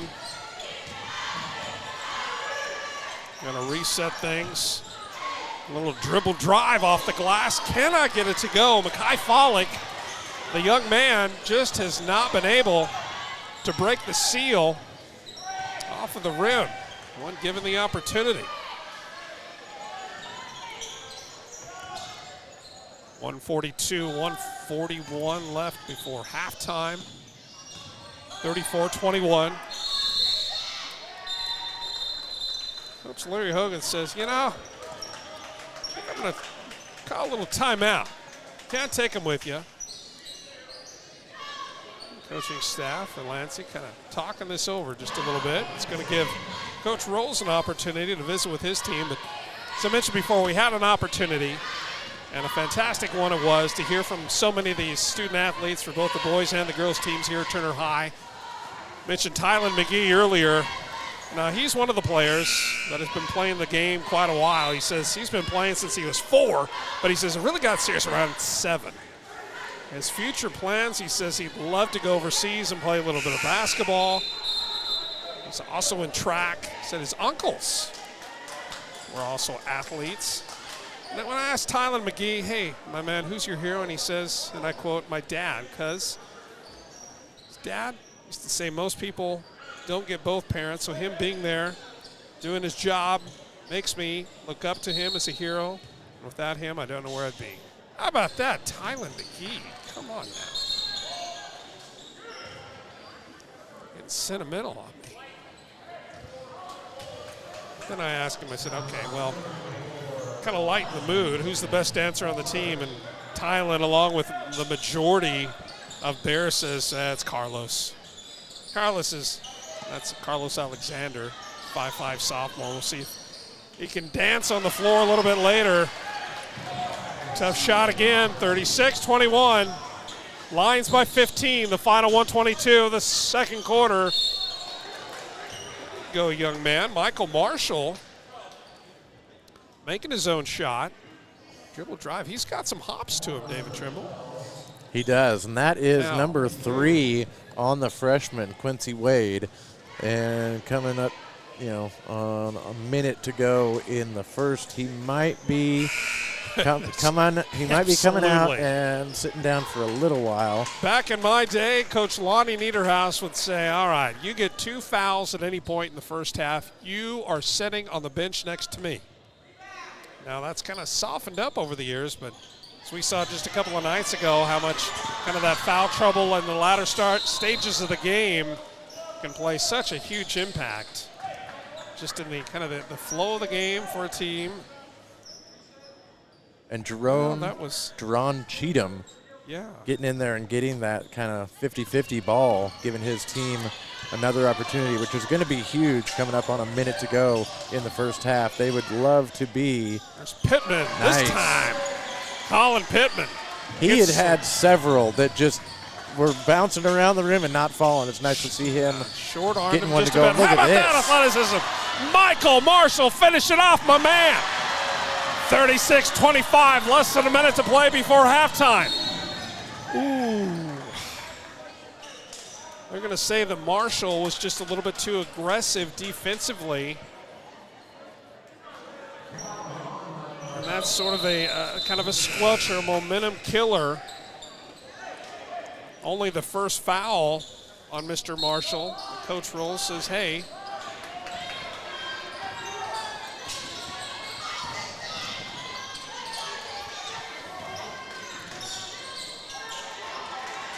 Great camera work down there. One of our students here at Turner High.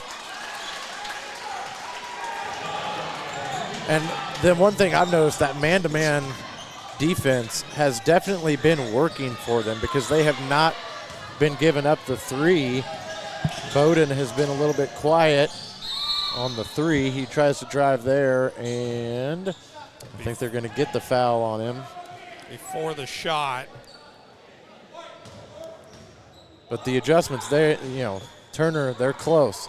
They're close to being firing on all cylinders. They made the adjustment defensively to try and stop the aerial assault from 3. Kieran Cheatham calls for the foul. Here's Reese Mattingly. Thought about taking a drop step and in. Instead, give it to the big fella. That's Stevens.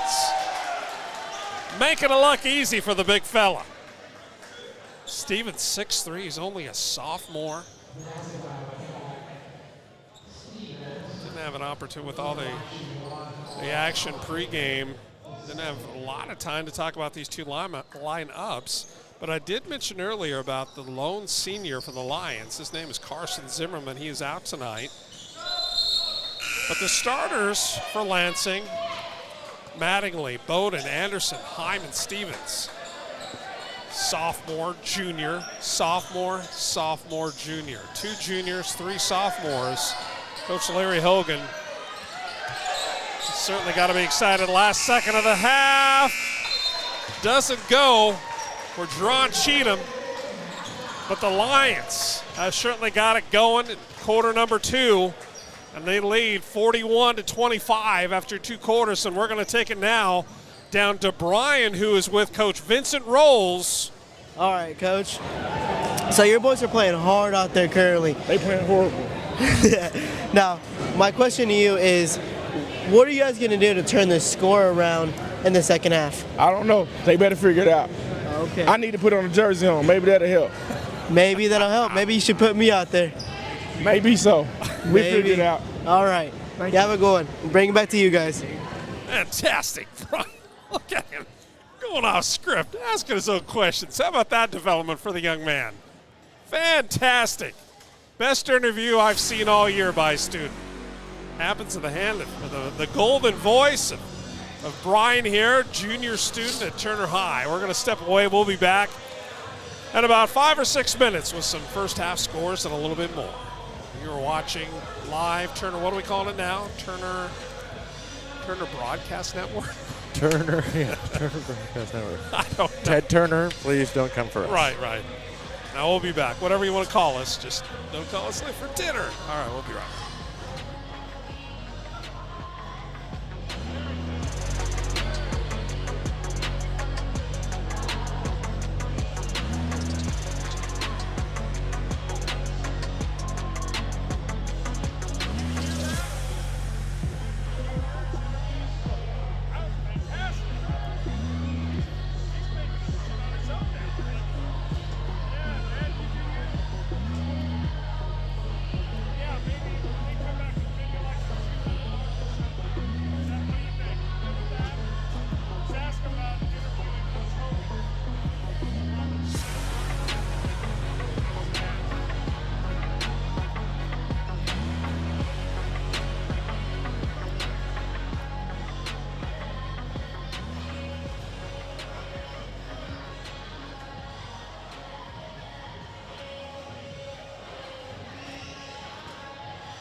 Well, come back in 41-25 after 2 quarters of play. Started the third quarter.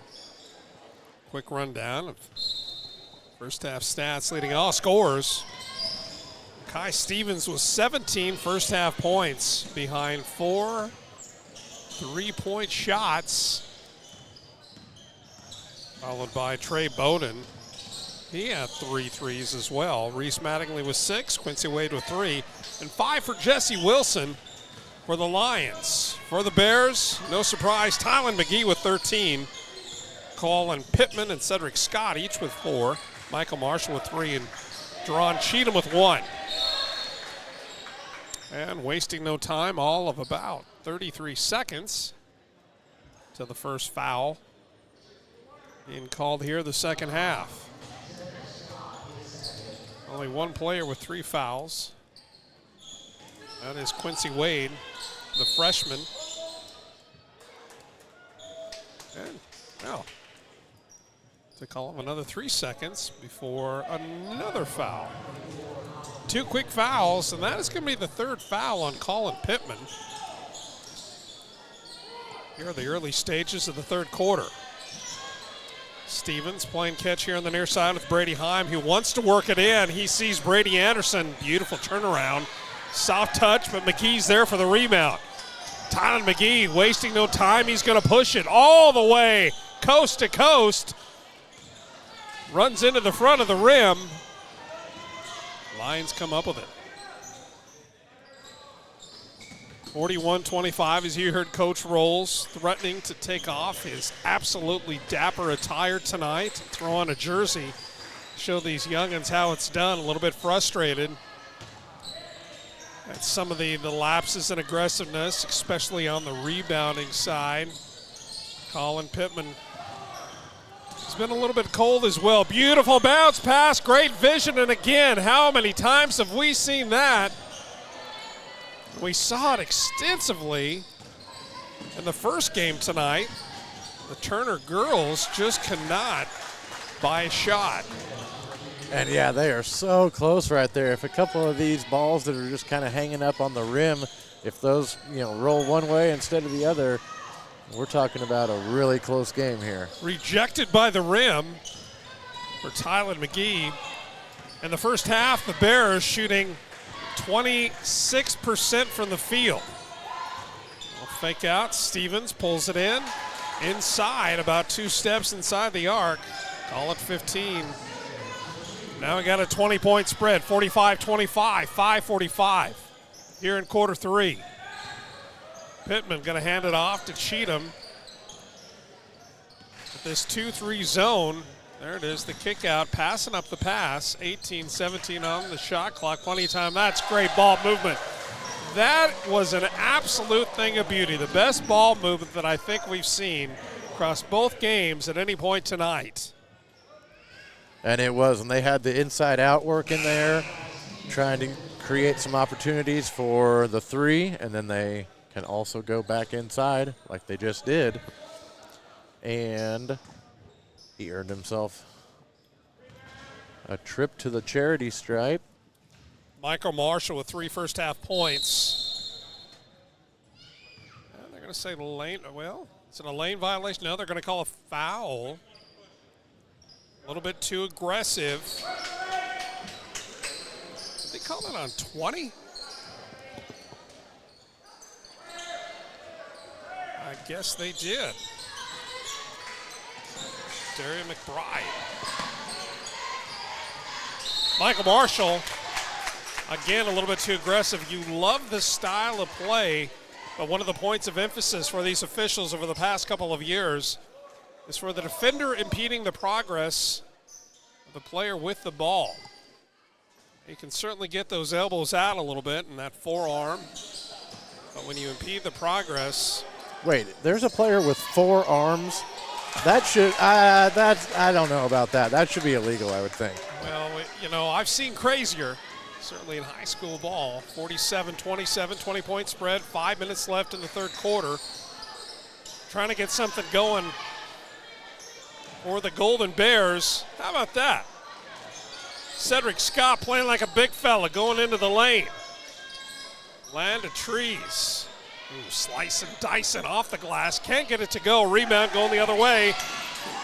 But not paying attention. Jesse Wilson caught sleeping, going the other way. Off the glass, no good. Second opportunity points. How tough is this Golden Bear team right now, David Trimble? I mean, they are going for the second opportunities, and they're so close. They just need to get a couple of these close baskets to drop for them, and this is a completely different ball game. Less than 25% shooting from the field. You contrast that with the 1, 2, 3. If my math is correct, there's 9 3-pointers made in the first 2.5 quarters by Lansing, and they're shooting a blistering 57% from the field. Tylen McGee, it's a get-right bucket. He's had some great looks, rewarded for his hustle. Here's Trey Bowden. He had some of those threes in the first half, but a little bit quiet so far. Heim loads up, fires for another three. Trey Bowden. And you cannot leave him open. They had a little bit of a mix-up on the switch-off there. The man-to-man has been working, trying to slow down his 3 points. Trey Bowden in double digits now, long three. Shot-for-shot match, and haymakers being thrown here at Turner High. Cedric Scott, he's got 7. And the Golden Bears trying to get the crowd into it a little bit. A little squelcher. Back to a 20-point spread, 52-32. Talked to Coach Rolls at halftime. Say, Coach, how do you fight your way back? And he made that reference to the elephant. How do you eat an elephant? Well, one bite at a time. This Golden Bear team certainly came ready to play. And there is no quit, no stop, and a heck of a lot of fights. The team wearing the white jersey, just like that. Second half chance, back up and in.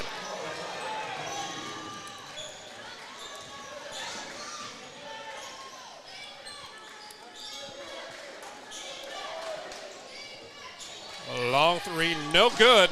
Here's Brady Anderson with the offensive rebound. Fresh set of time, baseline drive.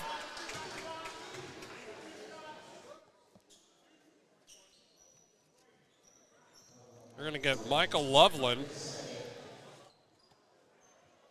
And Michael Loveland tells me, I said, Michael, what's one of your unique talents? And Michael Loveland said that he can easily comprehend things. I told him, I said, I had no idea what that's like. But can he teach me how to do that? I wish he could. I would like to take one of his classes. He's been playing ball for only 2 years, but he uses athleticism. Speaking of oozing athleticism, we have a special guest right now on the broadcast who I understand oozes athleticism of her own. And that, of course, is Dr. Supple, the great athletic director here at Turner High. Welcome in, Doctor. Glad to have you on the broadcast. Hey, thanks, fellas. Now, we'd like to ask you a series of basketball-related trivia questions. Perfect. Love that for me. The school board said that if you can ace them, there won't be any changes to the schedule. But if you miss even one, they're just going to have to let school out for a couple of days and go a little bit longer into the summer. Oh, that'd be tragic. One to tell. Side there. Little drive to the basket. Short corner. Stop. Good defense again by the Golden Bears. 3-on-3. Little zigzagging step. Get over to Tylen underneath there, the aforementioned Michael Loveland. Now, Dr. Supple, you said that your basketball knowledge is not as much immense, but right there, the big man, there's such a tendency for him when they get the rebound right there under the basket to put the ball on the ground. But he just took it and went right back up. So that is excellent execution right there. notes. I was just going to say this. There will be a test afterwards. Trimble ball 101. Makes them both. Michael Loveland. No, we made 2 big hires this year with our head boys coach and our head girls coach, and they've been fantastic. So I trust them. I'll let them do the X's and O's. I'll make sure they have a schedule. Well said. Very politically correct. Future in politics, Dr. Supple. But in all seriousness, there's a lot of great things going on here at Turner High School. obviously, you mentioned the coaching hires and the enthusiasm, kind of the energy around both programs, as evidenced by, there's more people in the stands and maybe a couple other games earlier this year. That's always a great thing. But tell us about some of the other happenings here at Turner High that are kind of noteworthy that people need to know about. Yeah, absolutely. I mean, speaking to our basketball program specifically, we are playing 6-game nights, obviously. We're here. We've been here all night, which is a huge growth aspect for us. Our participation is way, way up. To my knowledge, we've never played varsity JV and C team on both sides. So this is a huge, huge change. And a lot of that is the leadership of the coaches we've got. And you can see we've got a lot of really great seniors out, and they're leading their programs in the right ways, being role models for the younger kids, keeping them out. So all of that's been great. We've always had a lot of interest with our fine arts. Unfortunately, our band isn't here, but it's because we've got our directors out at state, which is a good problem. And that program's been huge and successful. And we're excited to see that momentum carry into a few of our other programs as well. Well, and talking about momentum, every time that the Bears seem to have a little momentum on offense, and there's a big defensive stop that could give them some of that momentum going the other way. Here's Scott. He is slippery. Nice pass, taking it into the lane, making his own shot off the glass, and this time he does get the roll. Darian McBride, the 5'11 junior. Darian McBride, believe it or not, he shoots over 60% from beyond the arc, and there's Coach Rolls. He is fired up. He's enthusiastic. Not only is he dapper, but he's the biggest cheerleader this team has, and the players absolutely love him, and you can see why. Lansing still up. 17 is the spread. But the never say die Golden Bears trying to keep it within arm's reach. And a quick foul. That's going to go against Michael Loveland, I believe. That might be his third foul, David Trimble. It indeed is, and a little bit more importantly, that's going to be 2 shots. Well, I guess there's only 28 seconds left, so it's not that huge, but that is the 5th foul, so they're shooting 2. So Dr. Supple, in addition to the basketball teams, and as you mentioned, for those that are not familiar with, kind of 3 and 3, and you kind of alluded to it, you've got the C team and the JV and the varsity, all 6 games going at once. But I got a feeling, there's going to be more excitement build over the coming days, weeks, months, and throughout the year of kids wanting to become involved, whether it's basketball, maybe it's swim, maybe it's volleyball. And for some of those younger players, maybe they're attending Turner High, or maybe they're at one of the feeder schools, the middle schools, or even elementary schools. What advice would you offer them to get involved, and who knows, maybe suit up for the Golden Bears at some point right here on the hardwood? I would definitely tell them, just be brave, be willing to try something different. I mean, athletics programs that have the depth, they've got your players who are going to be stars in one sport or another, but those same players are being role players on other teams and being involved in other programs. And so I think it is just get involved, support your teammates. We also hired a new football coach this year, and our football program was massive growth in terms of participation, and they found more success in terms of the ways they were converting their plays. We've got a lot of growth and a lot of success, and our boys soccer team had a big year this year, and we've got 3 levels for boys and girls soccer. We got the right kids and the right people putting the right steps into place so that our kids can have great experiences.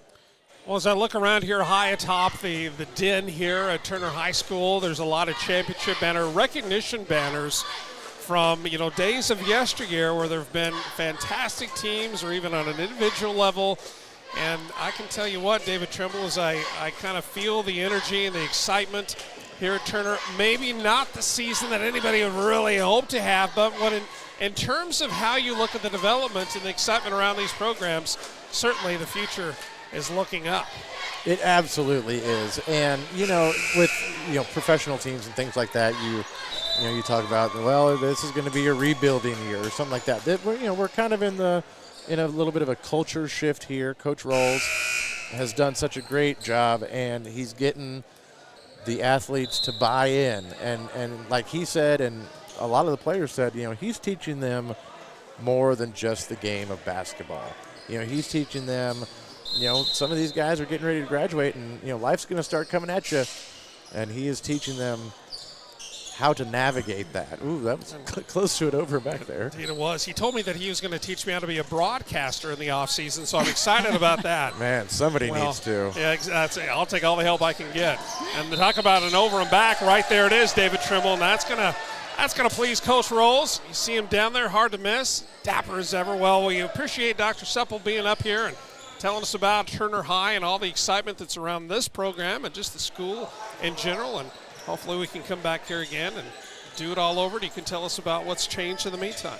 Definitely. We really appreciate you guys. Thank you for doing this for our kids. That's certainly a labor of love. Dr. Supple, athletic director here at Turner High School, joining us up here in the booth. Certainly one of the biggest cheerleaders for Turner High School. And again, Darian McBride, poor fella. And I'm not laughing, but he's just had a heck of a time trying to get some of those shots to fall. Farhead, great touch, back to the big fella in the middle. And again, look at that hustle. Oh, McGee thought about it. He thought he had it. But as I often say in the games that seem to have a lid on the basket, both Coach Rolls and his assistant coach and several of the team after halftime, they came out, they had a $50 bill that they put at midcourt, right in the circle, right by the nose of the bear. And they lit it on fire as an offering to the basketball gods, saying, gods of basketball, please, can we please at least buy a basket? And so far, the gods have not answered. Now, of course, they didn't burn any money at midcourt. I think isn't that a federal offense to burn money? I don't know. You can burn the flag, yes, but not destroying, money. Yeah, destroying money is that. definitely a federal offense. And a little bit lighter in your bank account. 57-38, 6:44 left in regulation. You look at the score and you think, how did it get away so quickly? Because really, over the past quarter and a couple of minutes, this game has been neck and neck. And they will not. Full time, okay, all right. Saying a full timeout. And, Turner has made the adjustment at going with the man-to-man, and that has definitely cut down on the three-point assault that they had going, did Lansing. But look how tough they're playing on defense. I mean, seriously, for the Bears. I mean, both sides are, don't get me wrong. But again, it's Turner that's down by 19 right now with 6:31 left here in the fourth quarter. But there's no quit. And I absolutely love to see that. So often you see teams, really, I mean, we've seen them too, some of the top teams that have the top athletes. They get down by 15, 20 points and they fold. Their feet get heavy. Their head starts drooping. But that is not the case with this research and kind of this new world Turner Bear team. Of course, the most obvious of Captain Obvious statements, if some of those early shots would have gone down, well, what do you know? They would have had more points and would have been a little bit more competitive in this game, but there's still plenty of time. And as we talk about Coach Esch in the first game, Coach Rolls isn't just playing for a W tonight, but it's also about playing for the future, David Trimble. It's about taking what he has right now, developing it for the rest of this season because there's still basketball to be played. You got Sub-State coming up as well, which Turner will be a part of that. Unfortunately for them, it looks like they might have to go to Highland Park, one of the presumptive favorites in 5A, and we saw them last year, the state championship broadcast down in Emporia, one of the more athletic teams anywhere in the Midwest.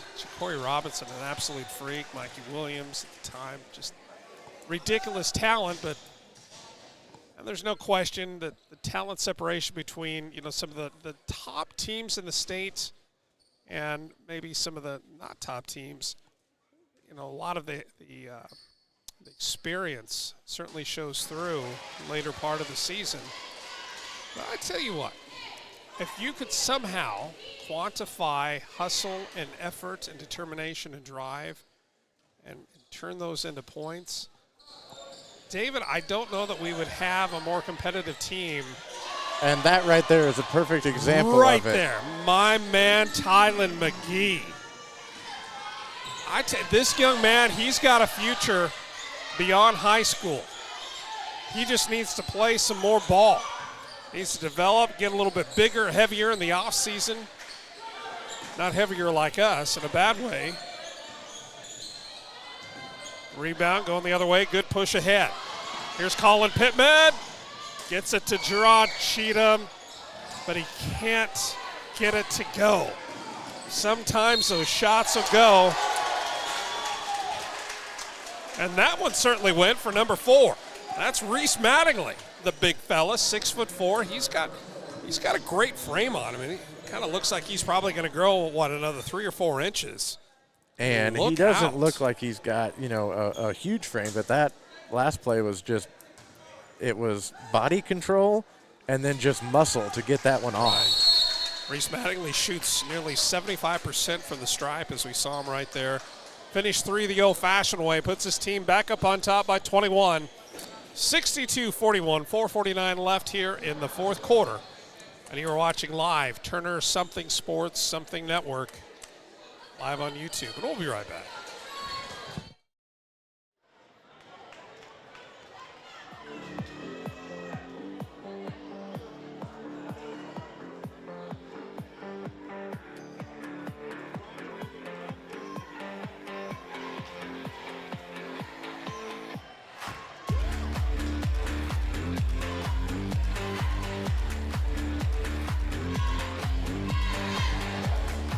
.449 left in the fourth quarter, 62-41 as we welcome in Brian. You saw him at halftime of the girls' game, and you saw that great interview with Coach Rolls at halftime of this game. Brian, welcome in, my man. Hello. First of all, fantastic job with the interview. You got Coach Rolls to give us some fantastic answers, not the boilerplate answers that oftentimes coaches say, well, I got to play a little bit harder. Well, we got to be tough. We got to make some shots. No, you got Coach Rolls to open up just a little bit. Kind of that brutal honesty. And well done, my man. Let me ask you, how many years have you been doing those halftime interviews? How many years? Shoot, like the past 2 hours, honestly. The past 2 hours. That is absolutely fantastic. And getting a lot of good feedback on your efforts down there. Thank you. Now, as we were talking earlier, I understand that you got some aspirations once you get out of high school to attend college locally here and possibly pursue a career in psychology and maybe dabble a little bit of graphics arts as well. Yes, I do. The Kai Stevens baseline short corner, short arms the other way. Here we go. There's Colin Pittman. Gets it over to Michael Marshall, and he found the spot on the pigskin that had just a little bit of butter. Slipped out of his hands. Colin Pittman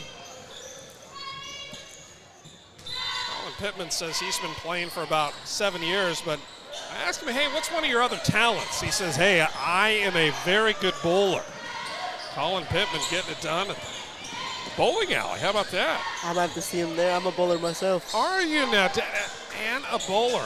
Not only does he give fantastic halftime interviews, but he's also a good bowler. So I guess the question becomes, what is your average? My average, honestly, currently really low. I'm a second-year bowler. My average currently is a 101. Now, wait a second. Are you part of the bowling team here at Turner High? Yes, I am. Oh, there we go. The bowlers being represented here. Fantastic. What is the best part of being a bowler for Turner High? The best part, honestly, just has the adventures that I make. Fantastic. I was hoping you were going to say, well, that's the bowling alley food, which that's probably what I would say. Oh, no, their food gets good sometimes. Darn right it is. Another three. Brady Anderson. He's been a little bit quiet. He's getting things done in other ways with his smarts and dishing out. And again, Pittman. Colin Pittman. He says that his mom was a basketball hooper. When I asked Colin Pittman about his hero, he said, and I quote my mom, because she's always pushing me to be my best, always looks out for me. She's a single mom trying to make sure her kids are happy, healthy, and safe. Fantastic, Colin Pittman. Love to hear that. And might get some disagreement there from Coach Rolls. Or I beg your pardon, Coach Hogan. Here's Cedric Scott. It's to Michael Marshall.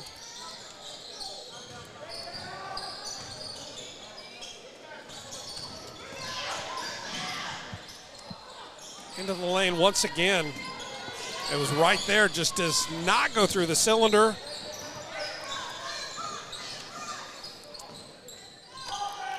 Mentioned Cedric Scott earlier. There's Dron Cheatham. Gets his hand up there, just in the right spot. Passes ahead, gets rewarded, kicks it out to Scott. Got it! Cedric Scott, my man. Cedric Scott, he says he's one of the best Madden players in the country.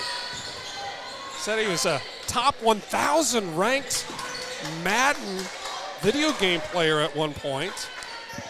He's also in track and cross country. There's a tough shot up and in. Jesse Wilson, he's got a big frame too. That's his future's just so bright for both of these squads. Back to Ced real quick. Said his brother Davian Scott ran track at Emporia State. He holds the 300 hurdle record right here at Turner High. His grandpa ran track at Iowa University. His dad ran track at Pitt State. And his brother, Jalen Nelson, holds the record for most steals in a game at Turner High.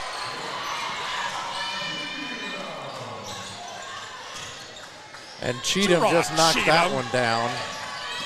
And I think on the other end that we saw something that I had not seen yet. I think that they called a flop on Cheatham. Did they now? That is the first time that I've seen that called this year. The ref was going like this, and I think I saw him when he came over there that he called a flop. And which is a new rule this year for officials. Nothing came up on the screen, so there was not a foul called or anything. I think it might be an infraction. If you get two, then you are disqualified for the remainder of the game. I'm not 100% sure, being such a new rule.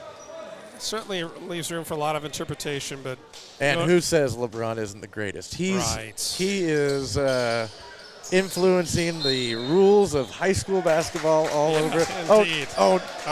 My mic is live. Oh, I didn't know my mic was live. I'm sorry about that. It's Trimble, first name David, for those of you that are listening. I didn't realize that I was live there. But, yeah, Owen Kennedy checks into the game as well as checking back into the game.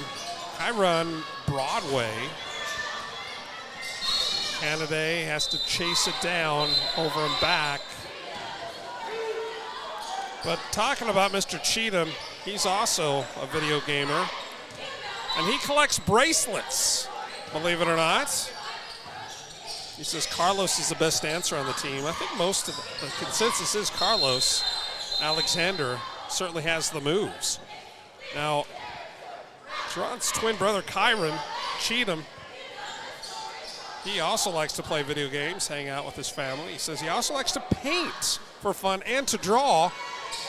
And we talk about you, Daniel, about your graphics art, potentially, or design. I guess there's a big difference between the two. So certainly a lot of creativity walking the halls here at Turner High. 66-47, 19-point spread, final 45 of this game. Tough shots inside. Quincy Wade, only a freshman, playing like a fifth-year senior. Yes, I understand. 4 years, 5 years. Although, when I think back to my high school career, Daniel, when I was a sophomore, it was the best 4 years of my life. I just had a blast for those 4 years. But eventually they told me that I kind of aged out. So one of these days, maybe I'll go back and try to earn that diploma. But Kyron, he says that he's going to go to school for welding or maybe have an opportunity to play a little basketball somewhere. He loves flag football. And now, are there still talks about flag football being girls flag football? Oh, yeah. There is more and more kind of growing. In high school? Right. Now, as a reminder, we have and we mentioned this during the girls' game. I don't know if we mentioned it during the boys, but it doesn't really matter because we're going to mention it again. Over the past couple of weeks, we had an opportunity to do a lot of one-on-one interviews with the players of both the boys and the girls' team because there were so many and so many fantastic answers and responses. We held off on bringing them to the broadcast. We will, however, in the coming days, put those together and post them up on the Turner High School YouTube page for everybody to see, and maybe a little bit of cut up of some of the great plays of these games here this evening. 2.3 seconds left, 68-47. We've certainly enjoyed you spending a little bit of your time and recognizing the talents of these young student athletes of both squads of Lansing High and Turner High. Your final score in the boys' game, 68-47, a score that is not reflective of how close this game was, David Trimble.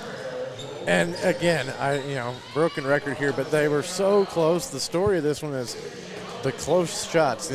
Coach Self calls them the bunnies.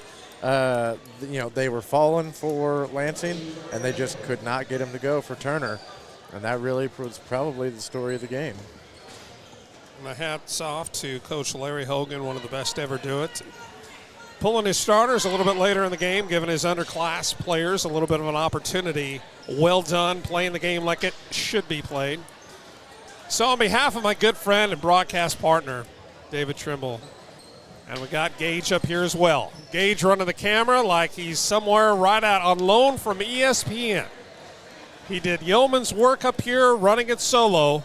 Hat tip to Gage. And, of course, Daniel over here, he was kind of a troublemaker. But sometimes it's those troublemakers who kind of surprise you. And he did. He absolutely did, David Trimble, down there with those halftime interviews. He absolutely crushed it. He did. And we would absolutely love it if there were any other people watching or listening, if they would want to come out and do this, get a full student production going on here. We had a couple that weren't available. But, yeah, it would be fantastic if we got a lot of interest from the AV team coming in. And for those of you that might be tuning in or know someone that would like to be a part of a production like this here at Turner High, I'd encourage you to reach out to one of the coaches, or probably better yet, Dr. Supple, athletic director here. I know that she would welcome a conversation with you, stop in the office and say, hey, I heard a couple of bozos on the broadcast, and if they can do it, I can probably do it too. Or if you just like to be on the technical side, maybe you want to run a camera or you want to run the computer, whatever it might be. Friends, I can tell you this, if given the opportunity, we'll be back. We'll absolutely be back next year and love to have your help right here as well. At Turner High School, home of the Golden Bears. Been a treat to have you with us. So until next time, on behalf of David Trimble, big man Gage, love the cowboy hat, Gage. That's a heck of a look. More people need to wear the cowboy hat, right? Especially his age. My man Daniel over here. Till next time, good night from beautiful Kansas City, Kansas. Turner High.